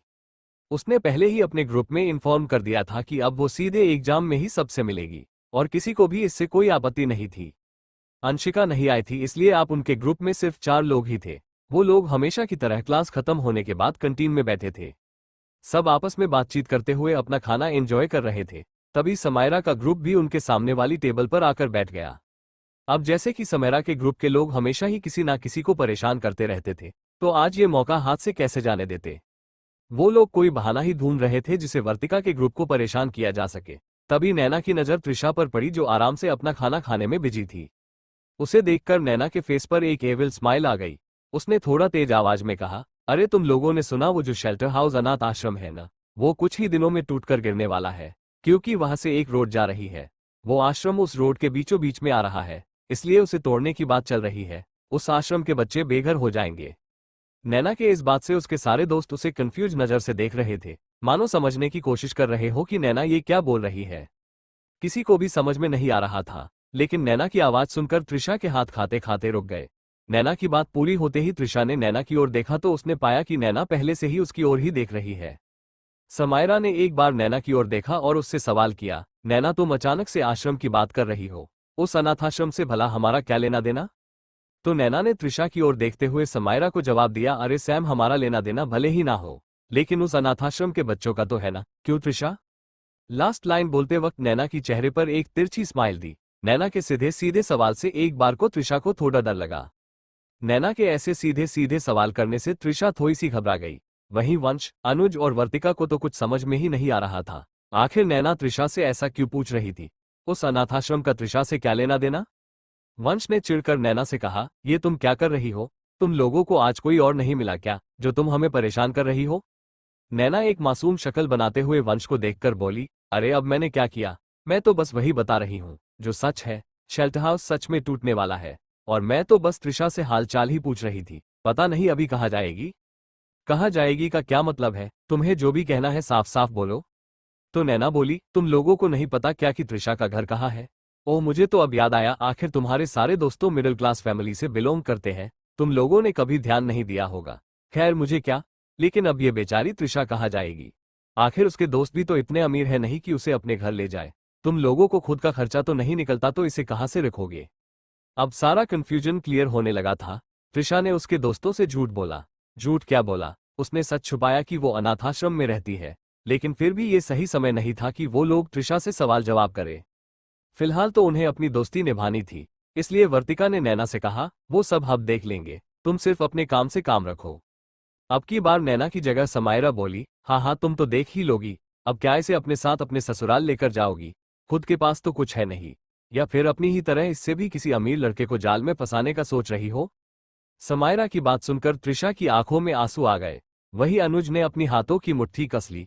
गुस्सा तो वर्तिका को भी बहुत आ रहा था, पर उसकी आदत नहीं थी ये लड़ाई झगड़ा करने की। लेकिन वंश बोला, वो जो भी है हमारे बीच का मैटर है, तुम ना ही पढ़ो तो अच्छा है। और क्या तुमने सबको अपनी तरह समझ लिया है, जो पहले अपने बाप के पैसों पर ऐश करती है उसके बाद पति के पैसों पर? वंश की बात सुन नैना समायरा से बोली, चलो सैम, हमें क्या, आजकल तो भलाई का जमाना ही नहीं रहा। एक तो हम इन लोगों को सच बता रहे हैं, और ये लोग हमें ही धमकी दे रहे हैं। लेट्स गो, हमें चलना चाहिए। ये कहा जाए या कहीं ना जाए, कोई इसे लेकर जाए या ना जाए, उससे हमें क्या? ये कहकर नैना समायरा और अपने दोस्तों के साथ वहां से चली गई। उन लोगों के जाने के बाद वर्तिका, अनुज और वंश ने त्रिशा की ओर देखा, जिसकी आंखों में आंसू भरे हुए थे। वो अपने दोस्तों से भी नजरें नहीं मिला पा रही थी। हालांकि त्रिशा को पता था कि उसके सारे दोस्त एक पावरफुल बैकग्राउंड से बिलोंग करते हैं, इसलिए कहीं वो लोग भी उससे बात करना ना छोड़ दे और उससे अपनी दोस्ती ना तोड़ दे, ये सोचकर ही त्रिशा ने उन लोगों को सच नहीं बताया था। लेकिन फिलहाल तो उसे अपने आश्रम के बारे में सोचना था। ज्यादा तो नहीं, लेकिन फिर भी छोटे छोटे बच्चे रहते थे। अगर अनाथाश्रम टूटा तो सारे बच्चे कहाँ जाएंगे? सेन कॉर्पोरेशन में विवान अपने केबिन में बैठा लैपटॉप पर काम कर रहा था। तभी उसके केबिन का डोर नॉक होता है। विवान बिना देखे ही कम इन बोलता है, तो बाहर से दरवाजा खोलकर रोहन अंदर आता है। रोहन के हाथ में एक एनवेलप था। रोहन ने वो एनवेलप विवान को दे दिया और उससे कहा, सर ये आपके नाम से आया है। विवान ये देखकर थोड़ा हैरान था। आखिर आजकल के जमाने में उसे एनवेलप कौन देगा? लेकिन फिर भी उसने वो एनवेलप खोलकर देखा तो विवान ने पाया कि उसमें एक चिट्ठी है जिसमें लिखा हुआ था, विवान सिंह, तुम चाहे कितनी भी कोशिश क्यों ना कर लो, लेकिन इस बार तुम्हारी हार और मेरी जीत पक्की है। पहले भी एक बार मैं तुम्हें तुम्हारे परिवार से दूर कर चुका हूं, पर अफसोस कि उसमें तुम और तुम्हारी बहन बच गए। लेकिन इस बार ऐसा कुछ भी नहीं होगा। इस बार मेरा प्लान फुल प्रूफ सॉलिड है। पहले तो तुम्हारी वजह से तुम्हारा पूरा परिवार इस दुनिया को छोड़कर चले गए, और इस बार तुम्हारी बहन की बारी है। तुम तड़पोगे लेकिन कुछ नहीं कर पाओगे। जितने भी दिन खुशियां मनानी है मना लो, क्योंकि उसके बाद तुम्हारी जिंदगी में मातम का बादल ऐसा छाएगा कि तुम उसे कभी उभर नहीं पाओगे। पहले तो मैंने सोचा कि तुम ही मौत दे दी जाए, लेकिन वो क्या है ना कि अगर इंसान एक ही बार मर जाए तो उसे दर्द कम होता है, और मैं तुम्हें तिल तिल करके मारना चाहता हूँ। इसलिए पहले तुम्हारी फैमिली गई, अब तुम्हारी बहन जाएगी, उसके बाद तुम। जल्दी मिलेंगे। विवान ने जैसे ही लेटर पढ़ा उसकी आंखें गुस्से से लाल हो गई, उसके हाथों की मुठियां भींच गई। रोहन विवान को ही देख रहा था। उसे समझ में नहीं आ रहा था कि उस लेटर में ऐसा क्या लिखा है कि विवान इस तरह का रिएक्शन दे रहा है। फिर भी रोहन की विवान से कुछ भी पूछने की हिम्मत नहीं हुई। विवान ने उस लेटर को अपनी मुट्ठी में बंद कर लिया और बिना रोहन की तरफ देखे ही उसे कहा, वर्तिका की सिक्योरिटी टाइट कर दो। वो जो कोई भी है उसका अगला टारगेट वर्तिका है। विवान की बात सुन रोहन ने उसे रिप्लाई किया, बॉस मैम की सिक्योरिटी हाई अलर्ट पर है, आप चिंता ना करें। विवान ने फिर से रोहन से कहा, पता नहीं ये मेरा कौन सा दुश्मन है जो अब तक चुप कर बैठा है। जितनी जल्दी हो सके उतनी जल्दी इसका पता करो, क्योंकि अब हम इसे ऐसे ही नहीं जाने दे सकते। ये हमारे साथ साथ हमारी फैमिली के लिए भी खतरा है। रोहन ये इस बॉस कहकर वहां से निकल गया। वहीं दूसरी तरफ अवी और आंचल के कॉलेज जाने के बाद दादाजी और अक्षु साथ में बैठे खेल रहे थे। दादाजी को अक्षय के साथ रहना बहुत अच्छा लग रहा था। कुछ टाइम के बाद अक्षत ने जिद की उसे पार्क में खेलना है। दादाजी उसे आर्यन मैंशन के गार्डन में लेकर गए, लेकिन अक्षत वो मान ही नहीं रहा था। अक्षत अपनी ही जिद पर अड़ा हुआ था, क्योंकि उसने काफी दिनों से अपने दोस्तों के साथ कोई भी गेम नहीं खेला था। जब से वेद आंचल और अक्षत को अपने घर लेकर आया था, तब से ही अक्षत का उसके दोस्तों के साथ दोस्ती बाकी ही नहीं रह गई हो मानो। और वेद के घर पर अक्षत सिर्फ आंचल के साथ ही खेलता था। इसलिए आज अक्षत जिद पर अड़ा हुआ था कि उसे दूसरे बच्चों के साथ खेलना है। आखिर वो भी तो एक बच्चा ही था। आखिर में तक हारकर दादाजी अक्षत को अपने साथ पार्क ले गए। पार्क में पहुंचकर दादाजी ने अक्षत को छोटे छोटे खेल रहे बच्चों के साथ छोड़ दिया और खुद सामने बनी एक बेंच पर जाकर बैठ गए। अक्षत तो खेलने में बिजी हो गया और दादाजी इधर उधर देखने लगे। तभी उन्हें थोड़ी ही दूर की बेंच पर बैठी लगभग उनकी ही उम्र की एक औरत दिखाई दी। इस औरत का चेहरा तो दादाजी को नहीं दिख रहा था, क्योंकि उनकी बैक दादाजी की तरफ थी, लेकिन उसे देखकर कोई भी बता सकता था कि वो औरत रो रही है। दादाजी ने जब ये देखा तो उन्हें अच्छा नहीं लगा। वो उठकर उस औरत के पास गए और पीछे से उनसे पूछा, क्या हुआ, आप रो क्यों रही है, सब ठीक है? उस औरत ने जब दादाजी की आवाज सुनी तो उसने पीछे मुड़ कर देखा। दादाजी उस औरत को देखकर थोड़े से हैरान रह गए। उन्होंने उनसे पूछा, आप रो क्यों रहे हैं, क्या सब ठीक है? अगर कोई परेशानी है तो आप मुझसे बता सकते हैं। वो औरत कोई और नहीं बल्कि शीतल मित्तल थी। दादाजी ने उस औरत से पूछा, क्या हुआ, आप रो क्यों रही है, सब ठीक है ना? दादाजी के सवाल पूछने पर उस औरत ने अपना सिर पीछे घुमाकर देखा तो दादाजी उस औरत को देखकर हैरान हो गए, क्योंकि वो कोई और नहीं बल्कि शीतल मित्तल थी, वही जो उस दिन आर्यन मैंशन में के गार्डन में दादाजी से टकरा गई थी। शीतल जी ने जल्दी से अपने आंसू पोंछे और अपनी जगह से खड़ी हो गई। दादाजी ने उन्हें थोड़ा अनकंफर्टेबल होते देखा तो उन्होंने शीतल जी से कहा, अरे बैठ जाइए, आपको इतना अनकंफर्टेबल फील करने की जरूरत नहीं है। मैंने तो बस देखा तो सोचा कि शायद कोई परेशान है, इसलिए पूछने आ गया। ऐसी कोई बात नहीं है, बस आज दिल नहीं लग रहा था तो यहाँ आ गई। यहाँ छोटे छोटे बच्चे खेलते रहते हैं और खुश रहते हैं, उन्हें देखकर मेरा भी दिल थोड़ा सा हल्का हो जाता है, शीतल जी ने कहा। तो दादाजी ने उनसे कहा, चलिए फिर बैठकर बात करते हैं। शीतल जी भी दादाजी को मना नहीं कर पाई और एक बेंच पर दोनों थोड़ी थोड़ी दूर होकर बैठ गए। दादाजी ने एक बार फिर से शीतल जी से पूछा, वैसे आज आप रो क्यों नहीं थी, कोई परेशानी है क्या? देखिए, आप मुझे बता सकते हैं। दादाजी को पता था उस दिन आर्यन मैंशन में वो क्यों आई थी। उन्हें रूपल ने जो अवी के साथ किया और अर्जुन का रूपल को सजा देने के बारे में भी सब कुछ पता था।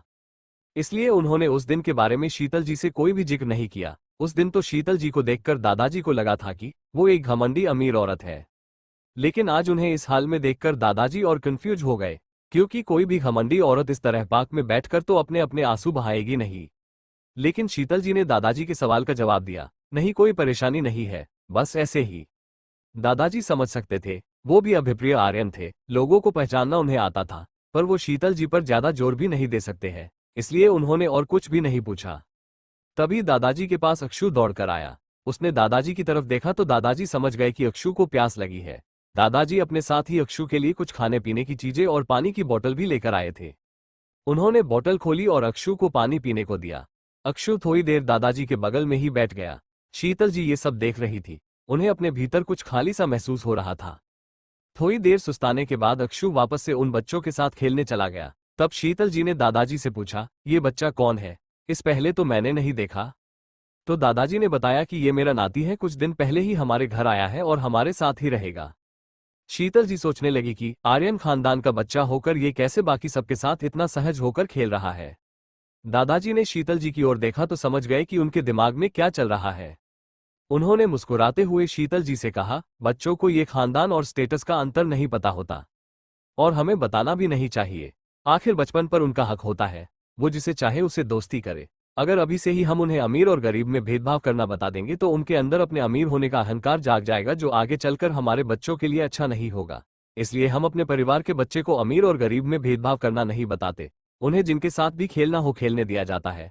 और अगर रही बात सिक्योरिटी की, तो वो तो बच्चों के लिए हाई की ही जाती है, इसलिए उनकी सुरक्षा की भी चिंता नहीं रहती। शीतल जी दादाजी की बातें ध्यान से सुन रही थी। वो अपने ख्यालों में खोए हुए दादाजी से बोली, आप सही ही कह रहे हैं। ये अमीर और गरीब का भेदभाव बच्चों के लिए हानिकारक तो होता है, साथ ही साथ उनके संस्कार और परवरिश पर भी गलत असर डालता है। आगे चलकर वो गरीब को अपने साथ बैठने लायक भी नहीं समझते। उन्हें लगता है मानो गरीबी एक पाप हो और गरीब इंसान एक पापी। शीतल जी तो ये सब अपने ख्यालों में खोकर कह रही थी, वरना होश में होती तो शायद अपना दर्द किसी के सामने बयां नहीं करती। लेकिन दादाजी समझ गए कुछ है जो शीतल जी को दर्द दे रहा है, कुछ ऐसा जो उन्हें अंदर ही अंदर खा रहा है। और उन्हें ये भी पता था कि वो कुछ भी शेयर नहीं करने वाली, इसलिए दादाजी ने भी ज्यादा जोर देना ठीक नहीं समझा। थोड़ी देर के बाद शीतल जी का ध्यान बच्चों की आवाज से टूटा। उन्होंने देखा तो खेलते खेलते अक्षु गिर गया था और उसके कपड़े गंदे हो गए थे। दादाजी गए और उन्होंने अक्षु को गोद में उठाया और वापस उसे लाकर बेंच पर बिठा दिया। अपने हाथों से उन्होंने अक्षु के कपड़े थोड़े बहुत साफ किए, उसका चेहरा धुलाया, उसे पानी पिलाया और उससे कहने लगे, चलो घर चलते हैं। ऐसे अक्षु को ज्यादा चोट नहीं लगी थी। खेलते खेलते बच्चे थोड़ा बहुत तो गिर ही जाते हैं, लेकिन अक्षु जिद करने लगा कि उसे अभी और खेलना है। दादाजी की तो वैसे भी अक्षु के सामने नहीं चलती थी, इसलिए दादाजी ने उसे वापस से खेलने के लिए भेज दिया। शीतल जी ये सब देखकर सोच रही थी कि ये छोटा सा बच्चा जो खेलते खेलते गिर गया है, उसे चोट भी लगी लेकिन वो रोया नहीं। और एक मेरे घर के बच्चे हैं जिन्हें थोड़ी बहुत सी भी चोट लग जाती है तो पूरा घर सर पर उठा लेते हैं, और तो और मुझे भी एक नौकर समझते हैं। काश कि मेरी लाइफ भी दूसरों की तरह नॉर्मल होती। सच में ये अमीर और गरीब के बीच के अंतर के वजह से जाने कितनी ही लड़कियों को जिंदगी भर जिल्लत का सामना करना पड़ता है। काश कि सारे अमीर खानदान की सोच आर्यन खानदान की तरह होती, तो आज कोई भी शीतल इस समाज में ना होती। पर शीतल जी ये सब सिर्फ अपने मन में ही सोच सकती थी, किसी के सामने को अपना दर्द बयां नहीं कर सकती थी। कुछ देर के बाद वो उठी और दादाजी से बाय कहकर मित्तल हाउस के लिए निकल गई, क्योंकि उन्हें ज्यादा देर तक बाहर रहने की परमिशन नहीं थी। कहने को तो वो मित्तल खानदान की मालकिन थी, लेकिन उस घर में उनकी औकात किसी नौकर से ज्यादा नहीं थी। वापस जाकर उन्हें सबके लिए खाना भी बनाना था। शीतल जी के पार्क से जाने के बाद दादाजी ने भी अक्षु को अपने पास बुलाया और उसे लेकर आर्यन मैंशन की तरफ चले गए। वैसे भी शाम काफी हो चुकी थी। वहीं दूसरी तरफ आज अंशिका का मित्तल कॉर्पोरेशन में पहला दिन था। ऐसे तो अंशिका काफी प्रोफेशनली बिहेव कर रही थी, पर फिर भी उसे काम करने का कोई भी एक्सपीरियंस नहीं था। अभी तो उसकी पूरी पढ़ाई भी कंप्लीट नहीं हुई थी, लेकिन उसके टैलेंट के बल पर उसे मित्तल कॉर्पोरेशन के सीईओ रोशन मित्तल की सेक्रेटरी के पोस्ट के लिए चुन लिया गया था। उस पोस्ट के लिए इंटरव्यू देने के लिए और भी जाने कितने सारे लोग आए थे, लेकिन सबको निराशा ही हाथ लगी। वही कुछ लोग जो जॉब पाने की उम्मीद में आए थे, उनको नहीं मिला तो वो तो लौट गए। लेकिन कुछ लड़कियां जो कि अमीर खानदान से भी थी और कुछ वो जिन्हें अपने स्टेटस पर बड़ा घमंड था, उन्हें जब अंशिका के सिलेक्ट होने के बाद पता चली तो वो तो जल भून कर ही रह गए। मित्तल कॉर्पोरेशन भी कोई ऐसी वैसी कंपनी नहीं थी, उसका भी कॉर्पोरेट सेक्टर में काफी अच्छा खासा नाम था। इस कंपनी में जॉब करने के बाद काफी सारे लोगों की लाइफ ऑलमोस्ट सेट हो ही जाती थी। हाँ, मित्तल कॉर्पोरेशन भले ही आर्यन और सिंह कॉर्पोरेशन से छोटी थी, पर फिर भी इसका पैकेज नॉर्मल कंपनी से थोड़ा सा हाई था। अब कुछ नहीं हो सकता था। अंशिका तो सिलेक्ट हो चुकी थी, इसलिए वो बहुत खुश थी। अंशिका अपने काम को लेकर डेडिकेटेड थी। उसे कंपनी में और क्या चल रही है इसके ऊपर कोई ध्यान नहीं था। वहीं उस कंपनी में और भी लड़कियां थी जो अलग अलग डिपार्टमेंट में थी, पर जब उन्हें पता चला कि कंपनी की सेक्रेटरी अंशिका है तो उन्हें भी उससे जलन होने लगी। उन्होंने अंशिका को देखा नहीं था, पर हाँ, कंपनी में ये अनाउंसमेंट कर दी गई थी कि अब उनके नए सीईओ मिस्टर रोशन मित्तल कंपनी को जल्द ही ज्वाइन करने वाले हैं। और उनकी असिस्टेंट और सेक्रेटरी के लिए पोस्ट के लिए इंटरव्यू ऑर्गेनाइज की गई थी, इसलिए सबको ये खबर पता थी। अंशिका काफी चिल्ला थी। उसे अपने आसपास क्या हो रहा है इससे कोई लेना देना नहीं था। वैसे भी तो वो यहाँ सिर्फ काम करने के लिए आई थी, पर उसे नहीं पता था कि आगे चलकर उसके ऊपर कौन सी मुसीबत आने वाली थी। वहीं दूसरी तरफ समायरा के ग्रुप के कैंटीन से जाने के बाद वर्तिका त्रिशा का हाथ पकड़कर बाहर गार्डन के एक कोने में ले गई। वंश और अनुज भी दोनों के पीछे पीछे ही चल दिए। वर्तिका ने त्रिशा का हाथ छोड़ा और उससे पूछा, तुमने ये बात हमें क्यों नहीं बताई? अगर तुम बता देती तो क्या हम तुमसे अपने दोस्ती तोड़ लेते? वही त्रिशा, जिसकी आंखों में अभी भी आंसू थे, उसने वर्तिका को देखते हुए कहा, मुझे पता है कि मेरी गलती है, पर मुझे लगा कि मेरा सच जानने के बाद, ये जानने के बाद कि मैं अनाथ आश्रम में रहती हूँ, तुम लोग मुझसे दोस्ती नहीं करोगे। वैसे भी ये अमीरों का कॉलेज है, यहाँ आने वाले और पढ़ने वाले बच्चे अमीर खानदान के ज्यादातर बिगड़े हुए बच्चे ही होते हैं। हमेशा मिडिल क्लास और गरीबों का मजाक बनाते हैं। ऐसे में अगर तुम लोगों को पता चलता कि मेरा तो खुद का घर ही नहीं है, तो पता नहीं तुम लोग मुझसे दोस्ती करते कि नहीं, बस इसलिए तुम लोगों को कुछ भी नहीं बताया। वर को उसकी बात सुनकर गुस्सा तो बहुत ज्यादा आ रहा था, पर वो जानती थी कि इस वक्त त्रिशा को उसके दोस्तों की जरूरत है। वो अपना गुस्सा कंट्रोल करने लगी। तभी वंश आगे आकर त्रिशा से बोला, सच में त्रिशा, तुम हमारे बारे में ये राय रखती हो? मुझे तो पता ही नहीं था। तुम हमारे साथ कितने टाइम से हो? क्या तुम्हें सच में लगता है कि हम स्टेटस देखकर दोस्ती करने वाले में से है? तुम आखिर ऐसा सोच कैसे सकती हो? लेकिन त्रिशा की आंखों से आंसू बहने लगे। एक तो पहले ही उसने अपने दोस्तों से सच छुपाया था और ऊपर से अब अनाथ आश्रम की टेंशन। उसे तो ये भी समझ नहीं आ रहा था कि नैना झूठ बोल रही है या सच। उसे और रोता देखकर उसके दोस्तों को भी अच्छा बिल्कुल नहीं लग रहा था। वर आगे आए और उसने त्रिशा का हाथ पकड़कर बिठाया और उससे बोली, तू पागल है क्या? तूने हमसे बात छिपाए, इस बात से हम तुझसे गुस्सा है। इसका मतलब ये तो नहीं कि जब तू मुसीबत में है तो हम तेरा साथ छोड़ देंगे। हम हमेशा तेरे साथ है और हमेशा तेरे साथ रहेंगे, जब भी तुझे जरूरत पड़ेगी। त्रिशा को सच में आज लकी फील हो रहा था। ये कम से कम उसकी लाइफ में उसके दोस्त है जो उसके साथ है। वो तो बचपन से ही अकेली ही रहती आई है। आश्रम में और भी बच्चे हैं, पर वो सब तो त्रिशा से छोटे हैं ना, और त्रिशा अपनी परेशानियां उनसे तो शेयर नहीं कर सकती। वर ने त्रिशा को गले लगा लिया तो त्रिशा बोली, आई एम सॉरी। मुझे सच में तुम लोगों को पहले ही बता देना चाहिए था, लेकिन अब टेंशन हो रही है। अगर अनाथ आश्रम सच में टूट गया तो आश्रम में और भी छोटे छोटे बच्चे हैं, वो कहाँ जाएंगे? तभी वंश आ गया और त्रिशा का हाथ पकड़कर बोला, तू टेंशन क्यों ले रही है? हम सब है ना, हम सब मिलकर कोई ना कोई सॉल्यूशन जरूर ढूंढ लेंगे। इस पूरे बातचीत के दौरान अनुज पूरा शांत था। उसने एक शब्द भी अपने मुंह से नहीं निकाला। त्रिशा ने अनुज की ओर देखा तो अनुज के एक्सप्रेशंस काफी सीरियस थे। त्रिशा को लगा कि शायद अनुज अभी भी उससे नाराज है, तो उठकर अनुज के पास गई और उससे बोली, आई एम सॉरी, मुझे मुझे माफ कर दो।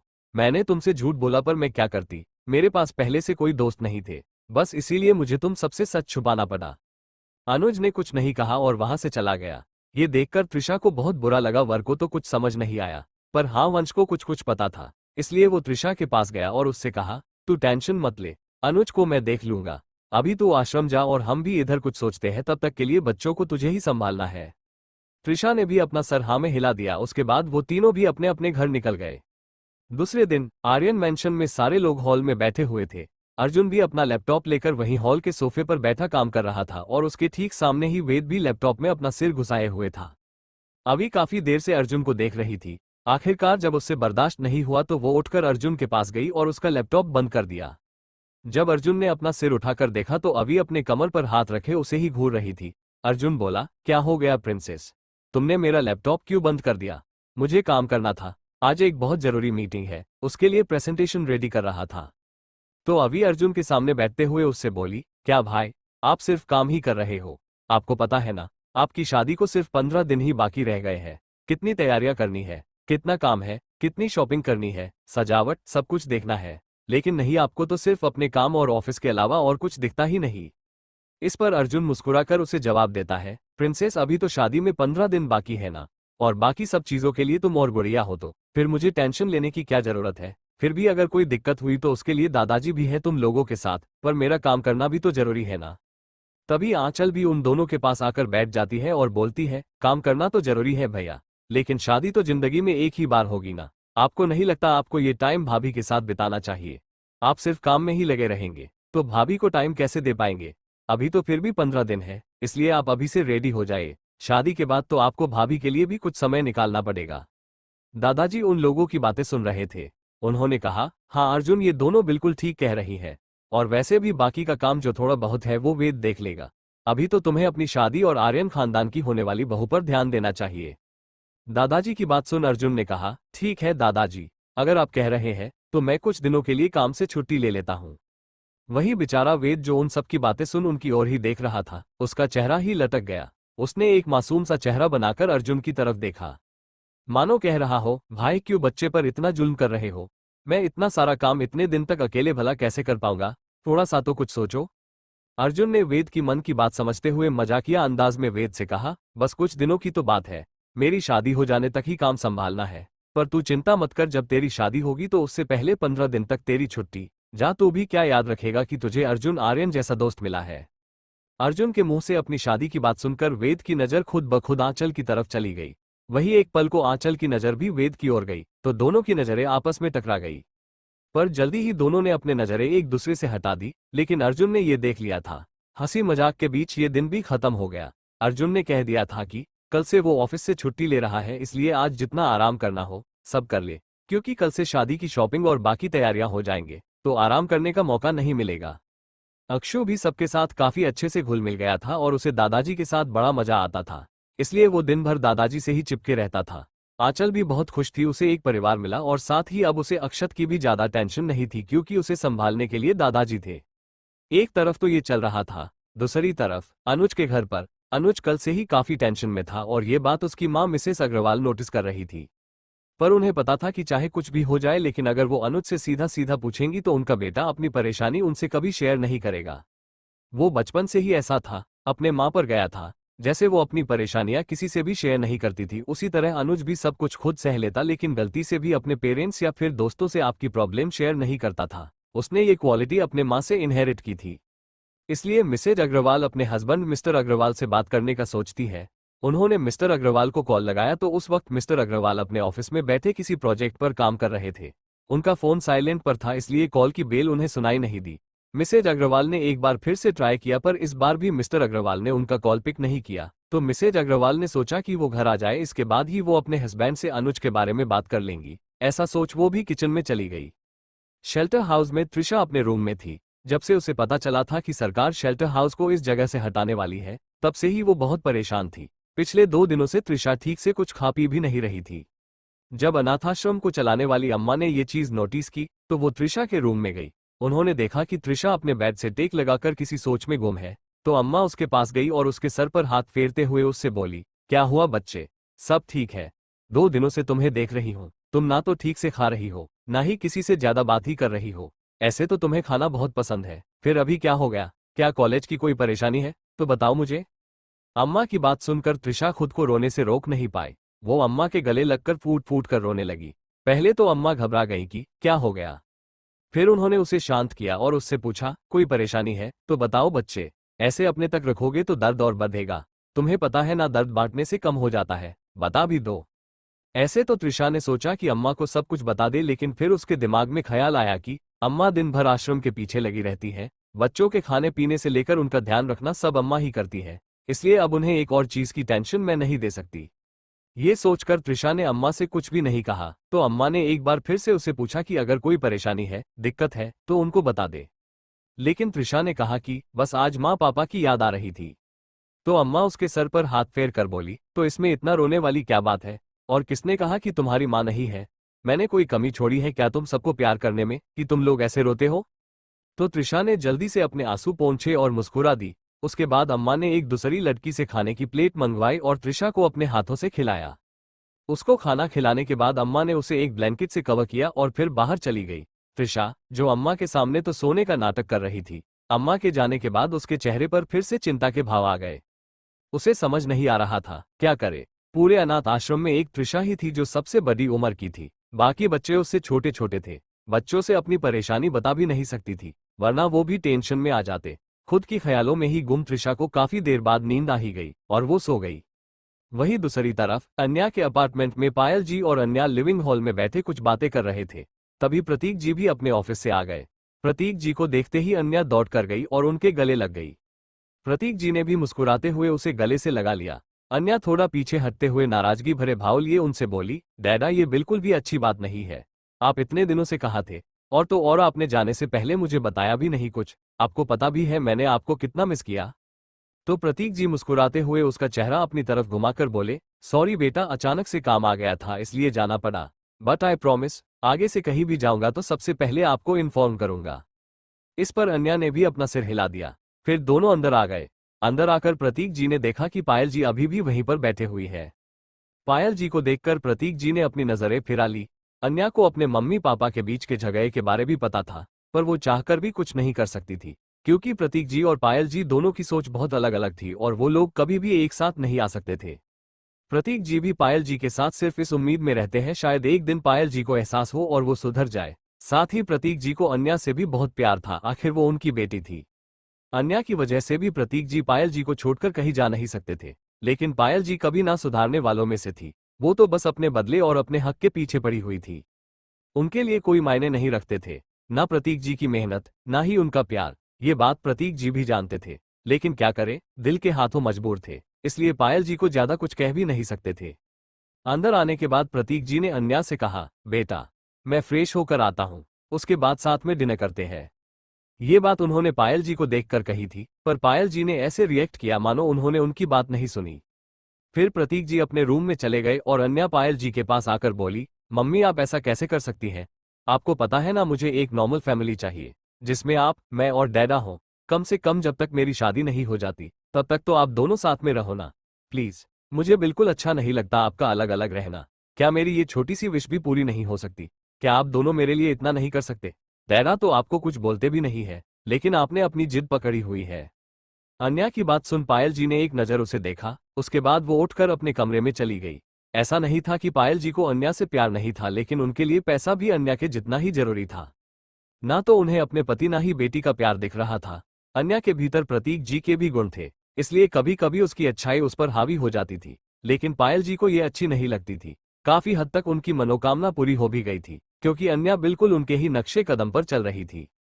बात बस इतनी सी थी, प्रतीक जी को देखकर उसे भी अपने पापा का प्यार चाहिए था, बिल्कुल किसी नॉर्मल बच्चे की तरह। इसलिए वो कभी कभी पायल जी से ऐसी बातें कर लेती थी। 2 दिन बाद अग्रवाल कंपनी के सीईओ के ऑफिस में मिस्टर अग्रवाल अपनी चेयर पर बैठे हुए थे और अनुज उनके सामने ही सोफे पर बैठा हुआ था। मिस्टर अग्रवाल अनुज की सारी बातें सुन चुके थे और अब ये सोच रहे थे कि शेल्टर हाउस की समस्या का समाधान कैसे निकाले। अनुज भी वहां पर बैठा यही सोच रहा था। काफी देर तक सोचने विचारने के बाद मिस्टर अग्रवाल अनुज से बोले, अगर सरकार उस अनाथ आश्रम को वहां से हटाना चाहती है तो हम कुछ नहीं कर सकते, लेकिन हाँ, हम ये जरूर कर सकते हैं कि वहां पर रहने वाले बच्चों को किसी दूसरे आश्रम में शिफ्ट कर दिया जाए या फिर उनके लिए उनके रहने का इंतजाम कहीं और करवाया जाए। इस पर अनुज बोला, हमारी तो इतनी सारी प्रॉपर्टी है, क्या वहां पर एक अनाथाश्रम नहीं खोल सकते? मिस्टर अग्रवाल ने अनुज की बात सुनकर उसकी तरफ देखा तो अनुज उन्हें सीरियस लगा। मिस्टर अग्रवाल बोले, हाँ ये भी सही है, वैसे भी तुम्हारी माँ को ये आइडिया पसंद आएगा। तो अनुज ने भी हाँ में सिर हिला दिया। वहीं दूसरी तरफ सिंह कॉर्पोरेशन में विवान अपने ऑफिस में बैठा किसी मीटिंग की तैयारी कर रहा था, तभी उसके पास अवी का कॉल आया। अवी का नंबर विवान के फोन में सेव था। वो सोचने लगा कि मैंने तो अवी को अपना नंबर दिया ही नहीं, फिर उसके पास मेरा नंबर कहाँ से आ गया और अभी मुझे कॉल क्यों कर रही है। ऐसे तो विवान एक बहुत बड़ा बिजनेसमैन होने की वजह से निडर और तेज था, लेकिन प्यार के मामले में तो अच्छे अच्छे की हवा टाइट हो जाती है, तो विवान क्या ही था। खैर ज्यादा समय ना लगाते हुए विवान ने कॉल पिक किया तो उधर से अवी की एक मीठी सी आवाज सुनाई दी, हेलो मिस्टर सिंह, मैं अविका बात कर रही हूँ। अविका आर्यन। तो विवान ने कहा, यस मिस आर्यन, बताइए आपने मुझे कॉल क्यों किया है? तो उधर से अविका बोली, मिस्टर सिंह, मुझे आपसे एक परमिशन चाहिए थी। वो क्या है कि हम सब आज शॉपिंग पर जा रहे हैं, तो इसलिए हमने सोचा कि भाभी को भी अपने साथ लेके जाए, इसलिए मैंने आपको कॉल किया है। तो अवि की बात सुन विवान ने जवाब दिया, हाँ तो कोई बात नहीं, आप वर्तिका को अपने साथ लेके जाए, पर हाँ ध्यान रखिएगा कि उसे कहीं भी अकेला मत छोड़िएगा। इस पर अवि भी हाँ बोलकर विवान को थैंक्स बोलती है और कॉल कट कर देती है। विवान को अवि से बात करके काफी अच्छा लग रहा था। उसके चेहरे पर एक छोटी सी स्माइल आ गई और वो वापस से अपने काम में लग गया। वहीं दूसरी तरफ आर्यन कॉर्पोरेशन में वेद की हालत थोड़ी खराब थी। एक तो उसका खुद का काम इतना ज्यादा होता था, उस पर से अब उसे अर्जुन का भी काम संभालना पड़ रहा था। सीईओ का काम तो वैसे भी आसान नहीं होता है, इसलिए 2 दिनों से अर्जुन ऑफिस नहीं आ रहा था। ऐसे तो घर पर ही अर्जुन थोड़ा बहुत काम कर रहा था, पर फिर भी वेद के कंधों पर काम का कुछ ज्यादा ही बोझ आ गया था। वो ठीक से खाना पीना भी नहीं कर पा रहा था। दादाजी ने उसे बोल दिया था कि अब से शादी होने तक वो आर्यन मेंशन में ही रहेगा। वेद हर रोज सुबह सुबह ही ऑफिस चला जाता और रात को ऑफिस से थका हारा हुआ वापस आता। वो तो इतना ज्यादा थक जा रहा था कि उसे खाना खाना तक याद नहीं रहता था। आंचल पिछले 2 दिनों से ये नोटिस कर रही थी। आज भी वेद बिना नाश्ता किए ही ऑफिस के लिए निकल गया, क्योंकि आज एक मीटिंग थी जो अर्जुन के एब्सेंस में वेद को ही अटेंड करनी थी। सब शॉपिंग के लिए जाने वाले थे। अवि ने विवान से बात करने के बाद वर्तिका को कॉल लगाया तो वर्तिका भी मान गई। सब लोग वर्तिका को सिंह मेंशन से पिक करने के बाद मार्केट जाने वाले थे। अवि ने अक्षत को रेडी कर दिया था। वही दादाजी ने जाने से मना कर दिया, क्योंकि उन्हें भी थोड़ा बहुत कंपनी का काम देखना था। शादी होने की वजह से कुछ दिन बाद वैसे ही सब बिजी हो जाने वाले थे, इसलिए दादाजी चाहते थे कि जितनी जल्दी हो सके ज्यादा से ज्यादा काम निपटा लिया जाए। बाकी सब ने भी दादाजी को ज्यादा फोर्स नहीं किया। दादाजी इतने टाइम तक इंडिया में रुक रहे थे, यही बहुत बड़ी बात थी। सबके रेडी होने के बाद अर्जुन अवि, आंचल और अक्षत को लेकर निकल गया। सबसे पहले उन्हें सिंह मेंशन जाना था। लगभग आधे घंटे के बाद उनकी कार से सिंह मैंशन के बाहर खड़ी थी। अवि ने वर्तिका को कॉल लगाया तो वर्तिका बाहर आ गई। ऐसे तो कार अच्छी खासी बड़ी थी और उसमें सब एक साथ आ जाते, लेकिन अवि ने सोचा कि अर्जुन और वर्तिका को साथ में टाइम स्पेंड करने दिया जाए। इसके लिए ही तो उन्होंने अर्जुन को ऑफिस का काम करने से मना कर दिया था। इसलिए अवि ने अर्जुन से कहा, भाई हम लोग इस कार से जा रहे हैं, आप और भाभी दूसरी कार से आ जाना। ये सुनकर वर्तिका तो एक पल के लिए सहर गई, क्योंकि उसे उस दिन की याद आ गई जब अर्जुन ने उसे कार में किस किया था। लेकिन अवि की बात कर अर्जुन को बहुत खुशी हुई। वो तो मन ही मन अवि की तारीफ करने लगा। हाय मेरी बहन कितनी ज्यादा समझदार हो गई है, ये पहले से थी क्या? लेकिन मैंने तो कभी नोटिस नहीं किया। खैर चलो, अब मुझे अपनी सिंजो के साथ टाइम बताने का मौका तो मिलेगा। ये सोचकर अर्जुन ने कहा, ठीक है, तुम लोग आगे चलो, मेरी कार तुम्हारी कार के पीछे ही रहेगी। अगर कोई दिक्कत हो तो मुझे कॉल कर लेना। अर्जुन की बात सुन अवि ने अपना सिर हाँ में हिला दिया और अर्जुन वर्तिका को लेकर दूसरी कार की ओर बढ़ गया तो वर्तिका की हालत और खराब होने लगी। पता नहीं आज अर्जुन क्या करने वाला था। अर्जुन और वर्तिका दूसरे कार में थे और आंचल, अवि और अक्षत एक कार में। थोड़ी देर में उनकी कार एक बहुत बड़े से मॉल के सामने रुकती है। ये मॉल आर्यंस का ही था। अवि, आंचल और अक्षत उतरते हैं और दूसरी कार से अर्जुन और वर्तिका भी। सारे लोग उतरकर मॉल की तरफ बढ़ जाते हैं। अक्षत मॉल को देखता है तो बहुत ज्यादा खुश हो जाता है। आज पहली बार वो किसी बहुत बड़े से जगह पर गया था, इसलिए उसकी एक्साइटमेंट देखते ही बन रही थी। वो आंचल की गोद में चढ़कर उसे गेम खेलने के लिए कहने लगा। आंचल ने देखा तो उसने अवि से कहा, अवि, अक्षु जिद कर रहा है, मैं उसे लेकर किड्स सेक्शन की तरफ जाती हूँ, तुम भैया भाभी के साथ चली जाओ। अवि ने एक नजर अर्जुन और वर्तिका की ओर देखा, उसके बाद आंचल से बोली, मैं भी चलती हूँ तुम्हारे साथ। तो आंचल बोली, नहीं, उसकी कोई जरूरत नहीं है, मैं अक्षु को संभाल लूंगी, और तुम भी अगर हमारे साथ आओगी तो भाभी की शॉपिंग में हेल्प कौन करेगा? तो इस पर अवि बोली, ओफो मेरी मासूम बहना, तुम भी ना कुछ समझती ही नहीं। अरे हमने इसलिए ही तो भाई की छुट्टी करवाई है ऑफिस से, ताकि वो भाभी के साथ टाइम स्पेंड कर सके। और अब अगर मैं भी उन दोनों के बीच रही तो प्यार के फूल कैसे खिलेंगे आर्यन मैंशन के गार्डन में।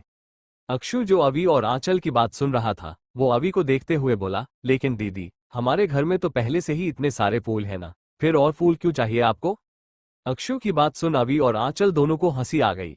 आंचल अक्षु से बोली, अक्षु आपको गेम खेलना है ना, तो आप बताओ कौन सा गेम खेलोगे आप?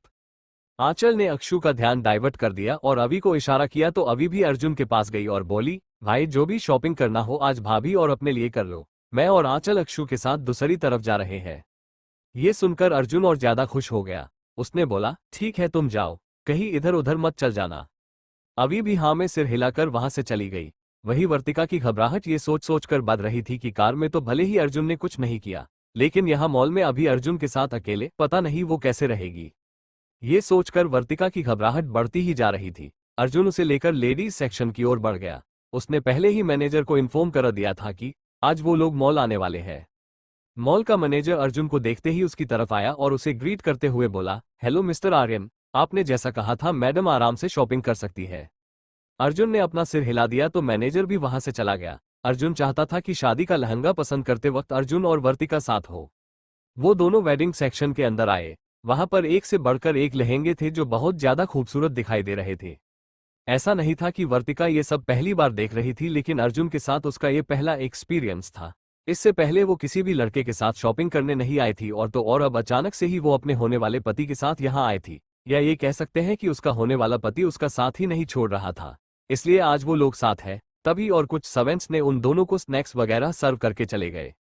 वो सेक्शन पूरी तरह से खाली था, सिर्फ 3 ही सेल्स वुमन थी जो वर्तिका के हेल्प के लिए रखे गई थी। उन्हें पता था कि ये लोग शादी का लहंगा देखने आए हैं, तो उस हिसाब से ही वो लोग वर्तिका को तरह तरह के लेटेस्ट डिजाइन के लहंगे दिखा रहे थे।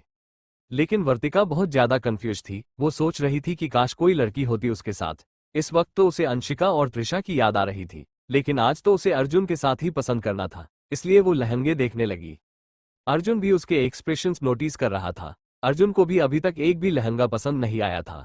तभी अर्जुन की नज़र दूर की एक मैनिक्वी में लगे लाल कलर के जोड़े पर पड़ी। वो बहुत ज्यादा भारी नहीं था, लाइट वेट है था, पर है उस पर जो कारीगरी की गई थी वो हैंडमेड थी, जो उस लहंगे की खूबसूरती को और बढ़ा रहे थे। उस पर बारीकियों से किया गया काम किसी भी दुल्हन की खूबसूरती को और ज्यादा बढ़ा देता। अर्जुन ने उस लहंगे की तरफ एक स्टाफ को इशारा किया तो वो समझ गई और उस लहंगे को लाकर अर्जुन और वर्तिका के सामने रख दिया। वर्तिका को भी वो लहंगा काफी अच्छा लगा। अर्जुन ने वर्तिका से कहा, जाइए आप जाकर इसे ट्राई करिए। वर्तिका भी वो लहंगा लेकर चेंजिंग रूम की तरफ बढ़ गई। अर्जुन अपनी जगह पर ही बैठा वर्तिका के आने का इंतजार कर रहा था। काफी देर तक जब वर्तिका बाहर नहीं आई तो अर्जुन खुद वर्तिका जिधर गई थी उस ओर बढ़ गया। अर्जुन ने वर्तिका के चेंजिंग रूम का दरवाजा नॉक किया तो उधर से कोई भी आवाज नहीं आई। अर्जुन ने एक बार फिर से चेंजिंग रूम का गेट नॉक किया और आवाज लगाया, वर्तिका, क्या हो गया, कोई दिक्कत हो गई है? इस पर वर्तिका ने जवाब दिया, नहीं नहीं, बस 5 मिनट में आ रही हूँ। वो 5 मिनट जल्द ही 10 मिनट में बदल गया, फिर भी वर्तिका बाहर नहीं आई। फिर वर्तिका ने थोड़ी देर बाद गेट खोला तो अर्जुन एक पल को उसे देखता ही रह गया। इतनी खूबसूरत लग रही थी वो, लेकिन उसके चेहरे पे कुछ परेशानी थी। अर्जुन ने पूछा, क्या क्या हो गया? अगर ये पसंद नहीं आया तो कोई बात नहीं, हम कोई दूसरा पसंद कर लेंगे। तो वर्तिका बोली, नहीं वो बात नहीं है, इसके ब्लाउज का एक हुक टूटा हुआ है, वो लग ही नहीं रहा। तो अर्जुन समझ गया कि इतनी देर से वर्तिका इसलिए ही बाहर नहीं आ रही थी। अर्जुन ने वर्तिका को पीछे मुड़ने के लिए कहा तो वर्तिका थोड़ा सा हिचकिचाते हुए पीछे घूम गई। अर्जुन ने देखा कि ब्लाउज का बीच वाला हुक टूटा हुआ था, पर इतना भी नहीं कि वो ब्लाउज पूरी तरीके से खुल जाए, क्योंकि वो बीच में था, बाकी ऊपर और नीचे के हुक लगे हुए थे। अर्जुन ने कहा, हम इसका दूसरा पीस बनवा लेंगे, अभी आप चेंज कर आओ। वर्तिका ने हाँ कहा और उसके बाद फिर से चेंजिंग रूम का गेट बंद कर दिया।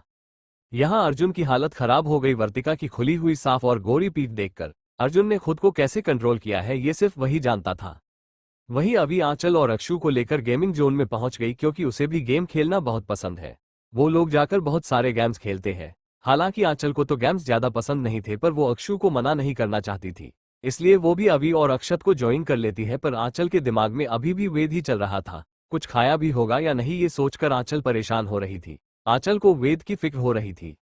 वहीं दूसरी तरफ आर्यन कॉर्पोरेशन में सो के केबिन में वेद अभी अर्जुन की जगह बैठा हुआ था। वो बहुत परेशान था। एक तो काम का लोड, ऊपर से 3-4 दिनों से ठीक से खाया नहीं था।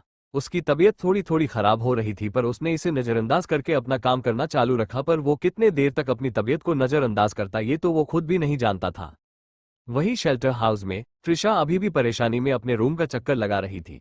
तभी उसे बाहर से आवाज आने लगी तो वो घबरा कर बाहर आई तो उसने देखा कि अम्मा किसी से बातें कर रही है और बाकी बच्चे आंगन की दूसरी तरफ बैठे हुए हैं और उन्हीं के साथ अनुज भी बैठा हुआ है और वो सब हंसते हुए एक दूसरे से बातें कर रहे हैं।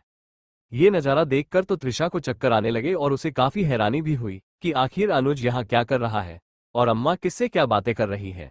वो सोचने लगी कहीं अम्मा को सच तो नहीं पता चल गया। ऐसे बहुत सारे सवाल त्रिशा के दिमाग में घूम रहे थे, पर फिर उसने ये सोचा कि अनुज यहाँ क्या कर रहा है और अम्मा से कौन बातें कर रहा है। वो ये सब सोच रही थी कि उसके पास अनुज आया और उसे देखते हुए बोला, मैं जानता हूँ कि तुम क्या सोच रही हो, पर ज्यादा टेंशन मत लो। शेल्टर हाउस की प्रॉब्लम सॉल्व हो चुकी है, बच्चे बेघर नहीं होंगे। तो त्रिशा उसे असमंजस में देखने लगी, मानो पूछ रही हो, सारी प्रॉब्लम सॉल्व हो गई?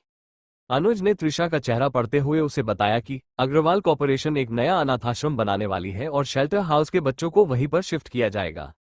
त्रिशा ये सुनकर हैरान थी, उसे प्रॉब्लम से निकालने के लिए एक नया अनाथाश्रम। लेकिन अनुज ने अगले ही पल कहा कि हम इस पर काफी टाइम से सोच रहे थे, लेकिन अब लगता है कि इसे जल्दी करना पड़ेगा। ये सुनकर त्रिशा ने कुछ भी नहीं कहा। तभी अम्मा उसके पास आई और जब उन्होंने त्रिशा और अनुज को साथ में देखा तो त्रिशा से बोली, अच्छा हुआ तुम दोनों पहले ही मिल लिए, अभी मैं तुम्हें इन लोगों से मिलाने ही वाली थी। तो अनुज बोला, मैं इन्हें पहले से जानता हूँ, ये मेरी क्लासमेट है। ये सुनकर अम्मा भी कुछ टाइम के लिए हैरान रह गई कि त्रिशा की इतने बड़े लोगों से कब से दोस्ती हो गई, पर अभी सबसे ज्यादा जरूरी था अपने आश्रम को बचाना। तभी वहां पर मिस्टर अग्रवाल भी आ गए तो अम्मा ने त्रिशा को उनसे इंट्रोड्यूस करवाया। उसके बाद थोड़ी देर और अम्मा से बातें करने के बाद मिस्टर अग्रवाल और अनुज दोनों ही वहां से अपने घर के लिए निकल गए और अम्मा त्रिशा का हाथ पकड़कर उसे उसके कमरे में लेकर गई। त्रिशा अम्मा से बोली, क्या हुआ, परेशानी है क्या? और वो जो मिस्टर अग्रवाल आए थे, क्या बात हुई आपकी उनसे? अनुज ने त्रिशा को थोड़ा बहुत बताया, लेकिन मिस्टर अग्रवाल ने अम्मा से बात की थी और उनके बीच में क्या बात हुई त्रिशा को ये जाने की जल्दी थी। तो अम्मा उससे थोड़ा नाराज होते हुए बोली, तुमको सब पता था ना, जब तुम्हें पता था तुमने एक बार भी इसका जिक्र हमारे सामने क्यों नहीं किया? हम मिलकर इसका कोई न कोई सोल्यूशन निकाल लेते ना। लेकिन नहीं, तुम तो झांसी की रानी हो ना, तुमको सारी मुश्किल खुद ही हल करनी है। एक बात बताना, अगर आज वो मिस्टर अग्रवाल नहीं आए होते तो फिर तुम क्या करती, और कब तक तुम ये परेशानी और ये बात हम सबसे छुपा कर रखने वाली थी? वो तो शुक्र है कि आज वो भले लोग आ गए, वरना तो हमारे आश्रम का क्या होता ये नारायण ही जाने। तो त्रिशा को थोड़ा सा गिल्टी तो फील हुआ, इसलिए वो बोली, सॉरी अम्मा, लेकिन आप ही बताइए कैसे परेशान करती मैं आपको? सुबह से तो आप बच्चों के पीछे पीछे लगी रहती है, उस पर से मैं आपको ये बताती कि हमारा घर हमसे छिनने वाला है तो क्या आप परेशान नहीं होती? बस इसीलिए आपको नहीं बताया। अम्मा जो अभी तक त्रिशा की और पीठ करके खड़ी थी वो पीछे मुड़ी और त्रिशा के गाल पर अपना हाथ रखते हुए कहा, बेटा मैंने तुम्हें कितनी बार कहा है कि तुम अकेली नहीं हो, हम सब है तुम्हारे साथ, तुमको इतनी ज्यादा चिंता करने की जरूरत नहीं है, सब कुछ अकेले संभालने की जरूरत नहीं है, सब साथ में रहेंगे तो कोई भी मुश्किल आसानी से हल हो जाएगी। तुमने वो सुना है ना कि एकता में ही बल है, इसलिए आगे से कोई भी दिक्कत हो तो तुम मुझसे नहीं छुपाओगी, वादा करो। तो त्रिशा ने भी अम्मा के हाथ पर अपना हाथ रख दिया और उनके गले लग गई। उस रूम के दरवाजे के पीछे से खड़ा अनुज ये देख रहा था। दरअसल ये अनाथ आश्रम के कुछ पेपर्स थे जो मिस्टर अग्रवाल अम्मा को देने भूल गए थे और इसीलिए उन्होंने अनुज को पेपर देकर भेजा था ताकि वो पेपर अम्मा को मिल जाए और उसकी हेल्प से ये आश्रम और आश्रम के बच्चों को वहां शिफ्ट करने के समय कोई दिक्कत ना हो। लेकिन जब अनुज आया तो उसने अम्मा और त्रिशा को बात करते हुए सुना। उसे सच में बच्चों के लिए बुरा लग रहा था और साथ में त्रिशा के लिए उसके मन में इज्जत और भी बढ़ गई। लेकिन उसे ये सुनकर भी बुरा लग रहा था कि कोई भी मुश्किल हो त्रिशा अकेले ही सब कैसे सह सकती है, उसके पास कोई है भी नहीं जिससे वो अपने दिल की बातें शेयर करे।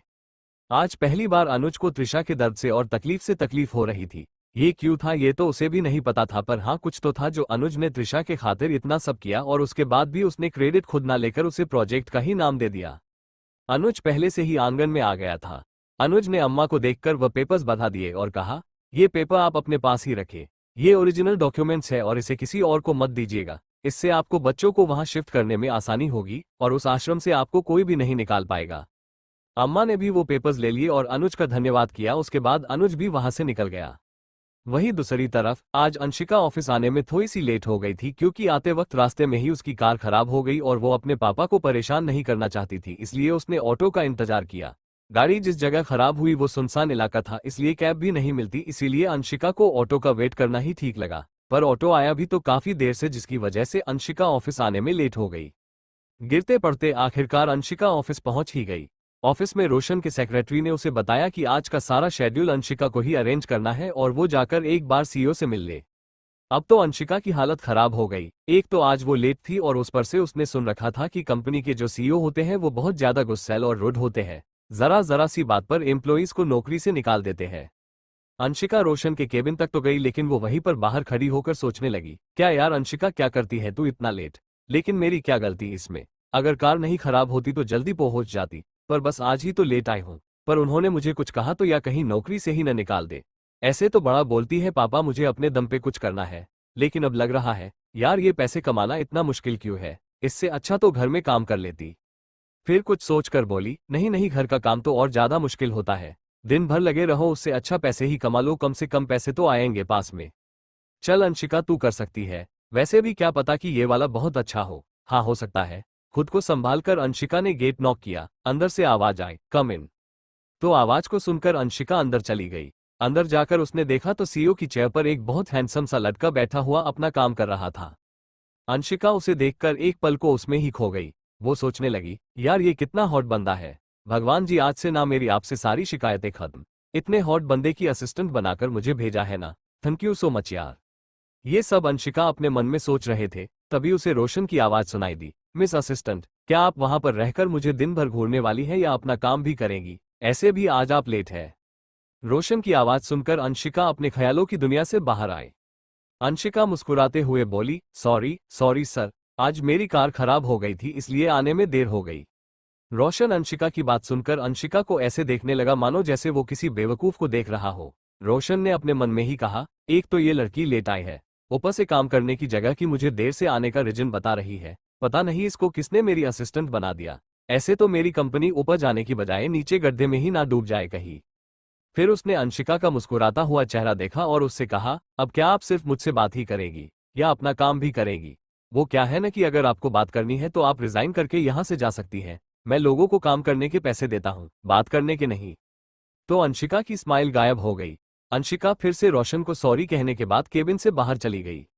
अंशिका खुद से बोली, यार सीरियसली ये बंदा यहाँ का सीईओ है, अक्ल तो बिल्कुल भी नहीं है इसमें। इतनी अच्छी खासी लड़की से अप्रिसिएट कर रही थी, लेकिन नहीं उसको तो खड़ूस बॉस बनकर ही रहना है। कोई बात नहीं अंशिका, तू किसी और को ताड़ लेना, इसी बहाने किसी गरीब का भला हो जाएगा। मुझे तो पहले ही पता था सारे सीईओ ऐसे ही होते हैं, खड़ूस कहीं के। हाँ।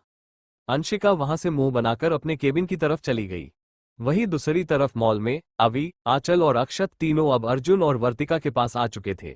अक्षु ने अब जाकर वर्तिका को नोटिस किया। वरना तो इससे पहले वो गेम में ही मगन था। अक्षु ने वर्तिका को देखा तो अवि की गोद से उतरकर झट से वर्तिका के सामने जाकर खड़ा हो गया। वर्तिका ने अक्षत को देखा तो उसने भी मुस्कुराकर अक्षत को अपने गोद में उठा लिया। ये देखकर तो अर्जुन जल भूनकर राख ही हो गया। एक तो ऐसे ही वर्तिका उसके साथ रहने पर भी उससे थोड़ा डिस्टेंस मेंटेन करके रहती है, लेकिन ये छोटा पैकेट, इससे तो उसको कोई प्रॉब्लम नहीं होती। अर्जुन अपने आप से बोला, क्या मुझ में कांटे लगे हैं क्या, जो मुझसे दूर दूर भागती है, मुझे छोड़कर इस छोटा पैकेट से ही चिपकी रहती है, कोई नहीं अपना टाइम आएगा। ये सोचकर अर्जुन के चेहरे पर एक स्माइल आ गई और उसने अपने हाथों को अपने बालों पर स्टाइल से घुमा लिया। ये देखकर अवि अर्जुन से बोली, भाई किसके सपने में खो गए हो, भाभी तो यहाँ पर खड़ी है। ये सुन अर्जुन बोला, भूख लगी होगी ना, चलो खाना खा लेते हैं। फिर वो सब रेस्तरां की ओर बढ़ गए। वहीं दूसरी तरफ राजीव एक बार फिर से उसे खंडहर वाली जगह पर गया और जाकर बैठ गया। राजीव को देख उसके सामने वाले इंसान ने बोलना शुरू किया, दूसरे तरीके से तो हमारा काम नहीं बना, पर मैंने पता करवाया है कि कुछ दिन में अर्जुन आर्यन की शादी है और ये शादी ही उनकी बर्बादी की शुरुआत बनेगी। सबसे पहले तो हमें उसकी बहन को किडनैप करना है, उसके बाद हम उसे मजबूर करेंगे हमारे सामने अपने घुटने को। एक यही रास्ता है जिससे अर्जुन आर्यन को अपने सामने झुकाया जा सकता है। उस आदमी की बात सुन राजीव सोचने लगा कि ये जितना बता रहे हैं उतना आसान लगता नहीं है। आखिर वो आर्यंस है, उनकी सिक्योरिटी देश की नंबर 1 सिक्योरिटी में से एक है, कहीं ऐसा ना हो कि लेने के देने पड़ जाए। वो आदमी मानो राजीव के मन को भांप गया। उसने फिर अपनी भारी आवाज में कहा, अपना ज्यादा दिमाग लगाने की जरूरत नहीं है, बस शादी में से अविका आर्यन को कैसे भी करके किडनैप कर डालो, उसके आगे मैं सब संभाल लूंगा। उस पर राजीव बोला, वो तो ठीक है, लेकिन आपने अभी तक बताया नहीं कि आपकी आखिर आर्यन से क्या दुश्मनी है, कि आप ये सब कर रहे हैं उन्हें बर्बाद करने के लिए। मतलब अगर आपको बर्बाद करना ही है तो आप सीधे वार क्यों नहीं करते। तो वो इंसान अपनी भूरी आंखों से राजीव को घूरते हुए बोला, तुम्हें अपना ज्यादा दिमाग चलाने की जरूरत नहीं है, जितना कहा है उतना करो। मैं क्या कर रहा हूँ और क्यों कर रहा हूँ ये सब जानने की जरूरत नहीं है, अगर कुछ कर रहा हूँ तो उसके पीछे वजह है, वो भी सालों पुरानी। उसके बाद राजीव समझ गया कि ये दुश्मनी आज की नहीं है। इसका मतलब ये है कि इस इंसान को अर्जुन आर्यन से कोई दिक्कत नहीं है, बल्कि आर्यन फैमिली से है, तब तो इस तरह बदला ले रहा है। खैर मुझे क्या। राजीव अभी अपने मन में ये सब सोच ही रहा था कि फिर से उस इंसान की आवाज आई, तुम्हें जिस काम के लिए रखा गया है वही काम करो तो ज्यादा बेहतर होगा। मैं पैसे देता हूं तुम्हें अपना काम करने के लिए, तुम्हारी अय्याशी के लिए नहीं। इस पर राजीव ने हाँ में सिर हिला दिया, उसके बाद वहां से निकल गया। सब सही चल रहा था। अर्जुन को वर्तिका का साथ अच्छा लगता था, इसलिए उसने शादी की पूरी शॉपिंग वर्तिका के साथ ही की। अर्जुन के साथ ज्यादा से ज्यादा टाइम स्पेंड करने की वजह से वर्तिका को भी अर्जुन थोड़ा बहुत समझ में आने लगा। वो इतना तो समझ गई थी कि अर्जुन शादी के बाद उसका बहुत अच्छे से ख्याल रखेगा। अब उसके मन में जो थोड़ा बहुत अपने होने वाले पति को लेकर डाउट वो भी हट गया था। 15 दिन बाद आज अर्जुन और वर्तिका की शादी का दिन था। सिंह पैलेस और आर्यन मैंशन दोनों ही जगह काफी चहल पहल थी। सिंह पैलेस में तो ज्यादा नहीं क्योंकि घर के लोग ही मौजूद थे, लेकिन आर्यन मैंशन में दादाजी ने अपने फ्रेंड्स को भी इनवाइट किया था, इसलिए वहां पर ज्यादा चहल पहल थी। वेद सारी तैयारियां देख रहा था। शादी का सारा बोझ उसके कंधों पर ही था, क्योंकि अवि और आंचल को तो ऐसे भी इन सबका आइडिया नहीं था, इसलिए बेचारा वेद ही हर तरफ से पिस रहा था। वेद जल्दी जल्दी में घर के अंदर जा रहा था, तभी उसके ऊपर बंधनवार पूरा का पूरा गिर गया। तो वेद थोड़ा चिढ़ते हुए बोला, यार क्या है कि एक तो मैं खुद इतनी जल्दी में हूं, इस पर से बंधनवार को भी गिरने के लिए मेरा ही सर मिला था। वेद चिढ़ते हुए उस बंधनवार को अपने ऊपर से निकाल रहा था, लेकिन वो वेद के ऊपर ऐसा उलझा हुआ था कि सुलझने की बजाय और उलझता ही जा रहा था। वेद अब फ्रस्ट्रेट हो चुका था। आसपास कोई था भी नहीं कि वेद उसकी मदद ले ले। तभी वहां पर आंचल कुछ फूलों की टोकरी के साथ आती है। वेद ने आंचल को आवाज दी तो आंचल उसके पास गई। उसने देखा कि वेद पर बंधनवार के फूल और धागे बुरी तरह से चिपके हुए थे। वेद जब खुद को इससे निकालने की कोशिश कर रहा था तो फूल लगभग टूट ही चुके थे, लेकिन धागे वेद पर ऐसे चिपके हुए थे जैसे किसी पेड़ पर बेल लिपटी हुई होती है। ये देखकर आंचल हंसने लगी। वेद ने उसको निकालने के चक्कर में खुद में ही और उलझा दिया। अब उसको सुझाने के लिए काफी टाइम लगता या फिर धागे को काटना पड़ता। वेद आंचल के हंसने से और ज्यादा चिढ़ गया तो बोला, यहाँ पर मैं उलझा हुआ हूँ, कितना सारा काम बाकी है और तुमको हंसी आ रही है। सही है, तुम हंस ही लो पहले, ये तो बाद में भी हो जाएगा। तो आंचल अपनी हंसी कंट्रोल करते हुए बोली, अच्छा रुको रुको। वो वेद के पास आई और अच्छे से चेक करने लगी। वहीं आंचल को अपने इतने पास पाकर वेद की धड़कनें डबल स्पीड से भागने लगी। उसे ऐसा लगने लगा मानो उसका दिल उछलकर आज ही बाहर आ जाएगा। वेद ने मन में सोचा, यार इस लड़की में ऐसा है क्या, जब भी सामने आती है तो मेरा दिल इतनी तेज से धड़कने लगता है, इसके चक्कर में एक दिन मुझे हार्ट अटैक ना आ जाए। पता चला इस करीब आने भर से ही नारायण को प्यारा हो गया। इन सब से बेखबर आंचल तो वेद की हेल्प करने में लगी हुई थी। काफी देर बाद फाइनली बंधनवार के धागे अलग हो ही गए और वेद फ्री हो गया और आंचल वहां से चली गई। वेद खुद से ही बोला, आज मैं अपने बॉस की शादी की तैयारी कर रहा हूँ, कल ये हमारी शादी की तैयारी करेगा। ये कहकर वेद ने अपने बालों में हाथ घुमा लिया, फिर वो पीछे मुड़ा तो उसके चेहरे पर 12 बज गए। वहीं दूसरी तरफ राजीव कुछ लोगों के सामने बैठा था और उसके आसपास करीब 15 से 20 लोग खड़े होंगे। वो उन सबको देखकर बोला, तो तुम्हें समझ में आ गया ना, तुम्हें क्या करना है, कोई गलती नहीं होनी चाहिए। उसकी बात सुन उनमें से एक आदमी बोला, आपको चिंता करने की जरूरत नहीं है, हम किसी गली के गुंडे नहीं बल्कि प्रोफेशनल हैं, हमारी तरफ से शिकायत का मौका नहीं मिलेगा आपको। उसके बाद राजीव उन लोगों के साथ वहां से आर्यन मेंशन के लिए निकल गया। इधर सिंह पैलेस में वर्तिका अपने रूम में थी। विवान और रोहन दोनों शादी की तैयारी में लगे हुए थे। पूरा सिंह पैलेस ऐसे सजाया हुआ था मानो लग रहा था कि दुल्हन हो, इतनी खूबसूरत से। सिंह पैलेस तो ऐसी भी काफी ज्यादा खूबसूरत था। दूसरा, सजावट के बाद तो उसकी सुंदरता देखते ही बन रही थी। वर्तिका अपने कमरे में बैठी अपने शादी के जोड़े को देख रही थी। वो अर्जुन के लिए अपनी फीलिंग को लेकर अभी श्योर नहीं थी, पर हाँ ये जरूर था कि वो अर्जुन से शादी अपने पूरे होशो हवास में कर रही थी। ये उसका खुद का डिसीजन था। अब जब उसने डिसाइड कर ही लिया था तो वर्तिका ने सोच लिया था अर्जुन के साथ ही जिंदगी बिताएगी और उसे अपना प्यार देगी। पास्ट में क्या हुआ ये सब भूलकर वर्तिका एक नई जिंदगी के लिए तैयार थी, जिसमें वो और अर्जुन दोनों ही थे। इधर मित्तल कॉर्पोरेशन में अंशिका बार बार रोशन के सेक्रेटरी के पीछे भाग रही थी और सेक्रेटरी उसे तंग आ चुका था। आखिरकार वो अपने केबिन में गया तो अंशिका भी उसके पीछे पीछे ही उसके केबिन में चली गई।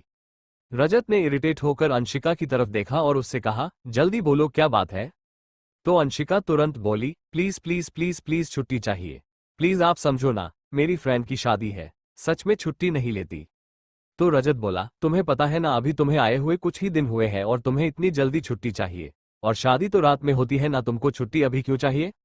अंशिका ने जवाब दिया, वो मेरी बेस्ट फ्रेंड है और अभी से मुझे उसके पास जाना है, उसको तैयार करना होगा, प्लीज बॉस से कहकर छुट्टी दे दो ना। रजत, इतना ही है तो तुम खुद क्यों नहीं बोलती। तो अंशिका बोली, अरे यार एक तो वो ऐसे ही खड़ूस है, आज का दिन बहुत अच्छा है और मैं खुश भी हूँ, मैं नहीं चाहती कि खड़ूस का चेहरा देखकर मेरा मूड खराब हो जाए। तभी अंशिका के पीछे से आवाज आए, अच्छा मैं खड़ूस हूँ और मुझे देखने से तुम्हारा मूड खराब हो जाएगा। ये आवाज सुनकर तो अंशिका जहां थी वही जम गई। वो रजत की ओर देख रही थी और रजत लाचार नजरों से उसकी ओर देख रहा था, मानो कह रहा हो कि ये तुम्हारी गलती है, किसने कहा था बॉस को खड़ूस बोलने के लिए, उस पर से उनके ही केबिन में।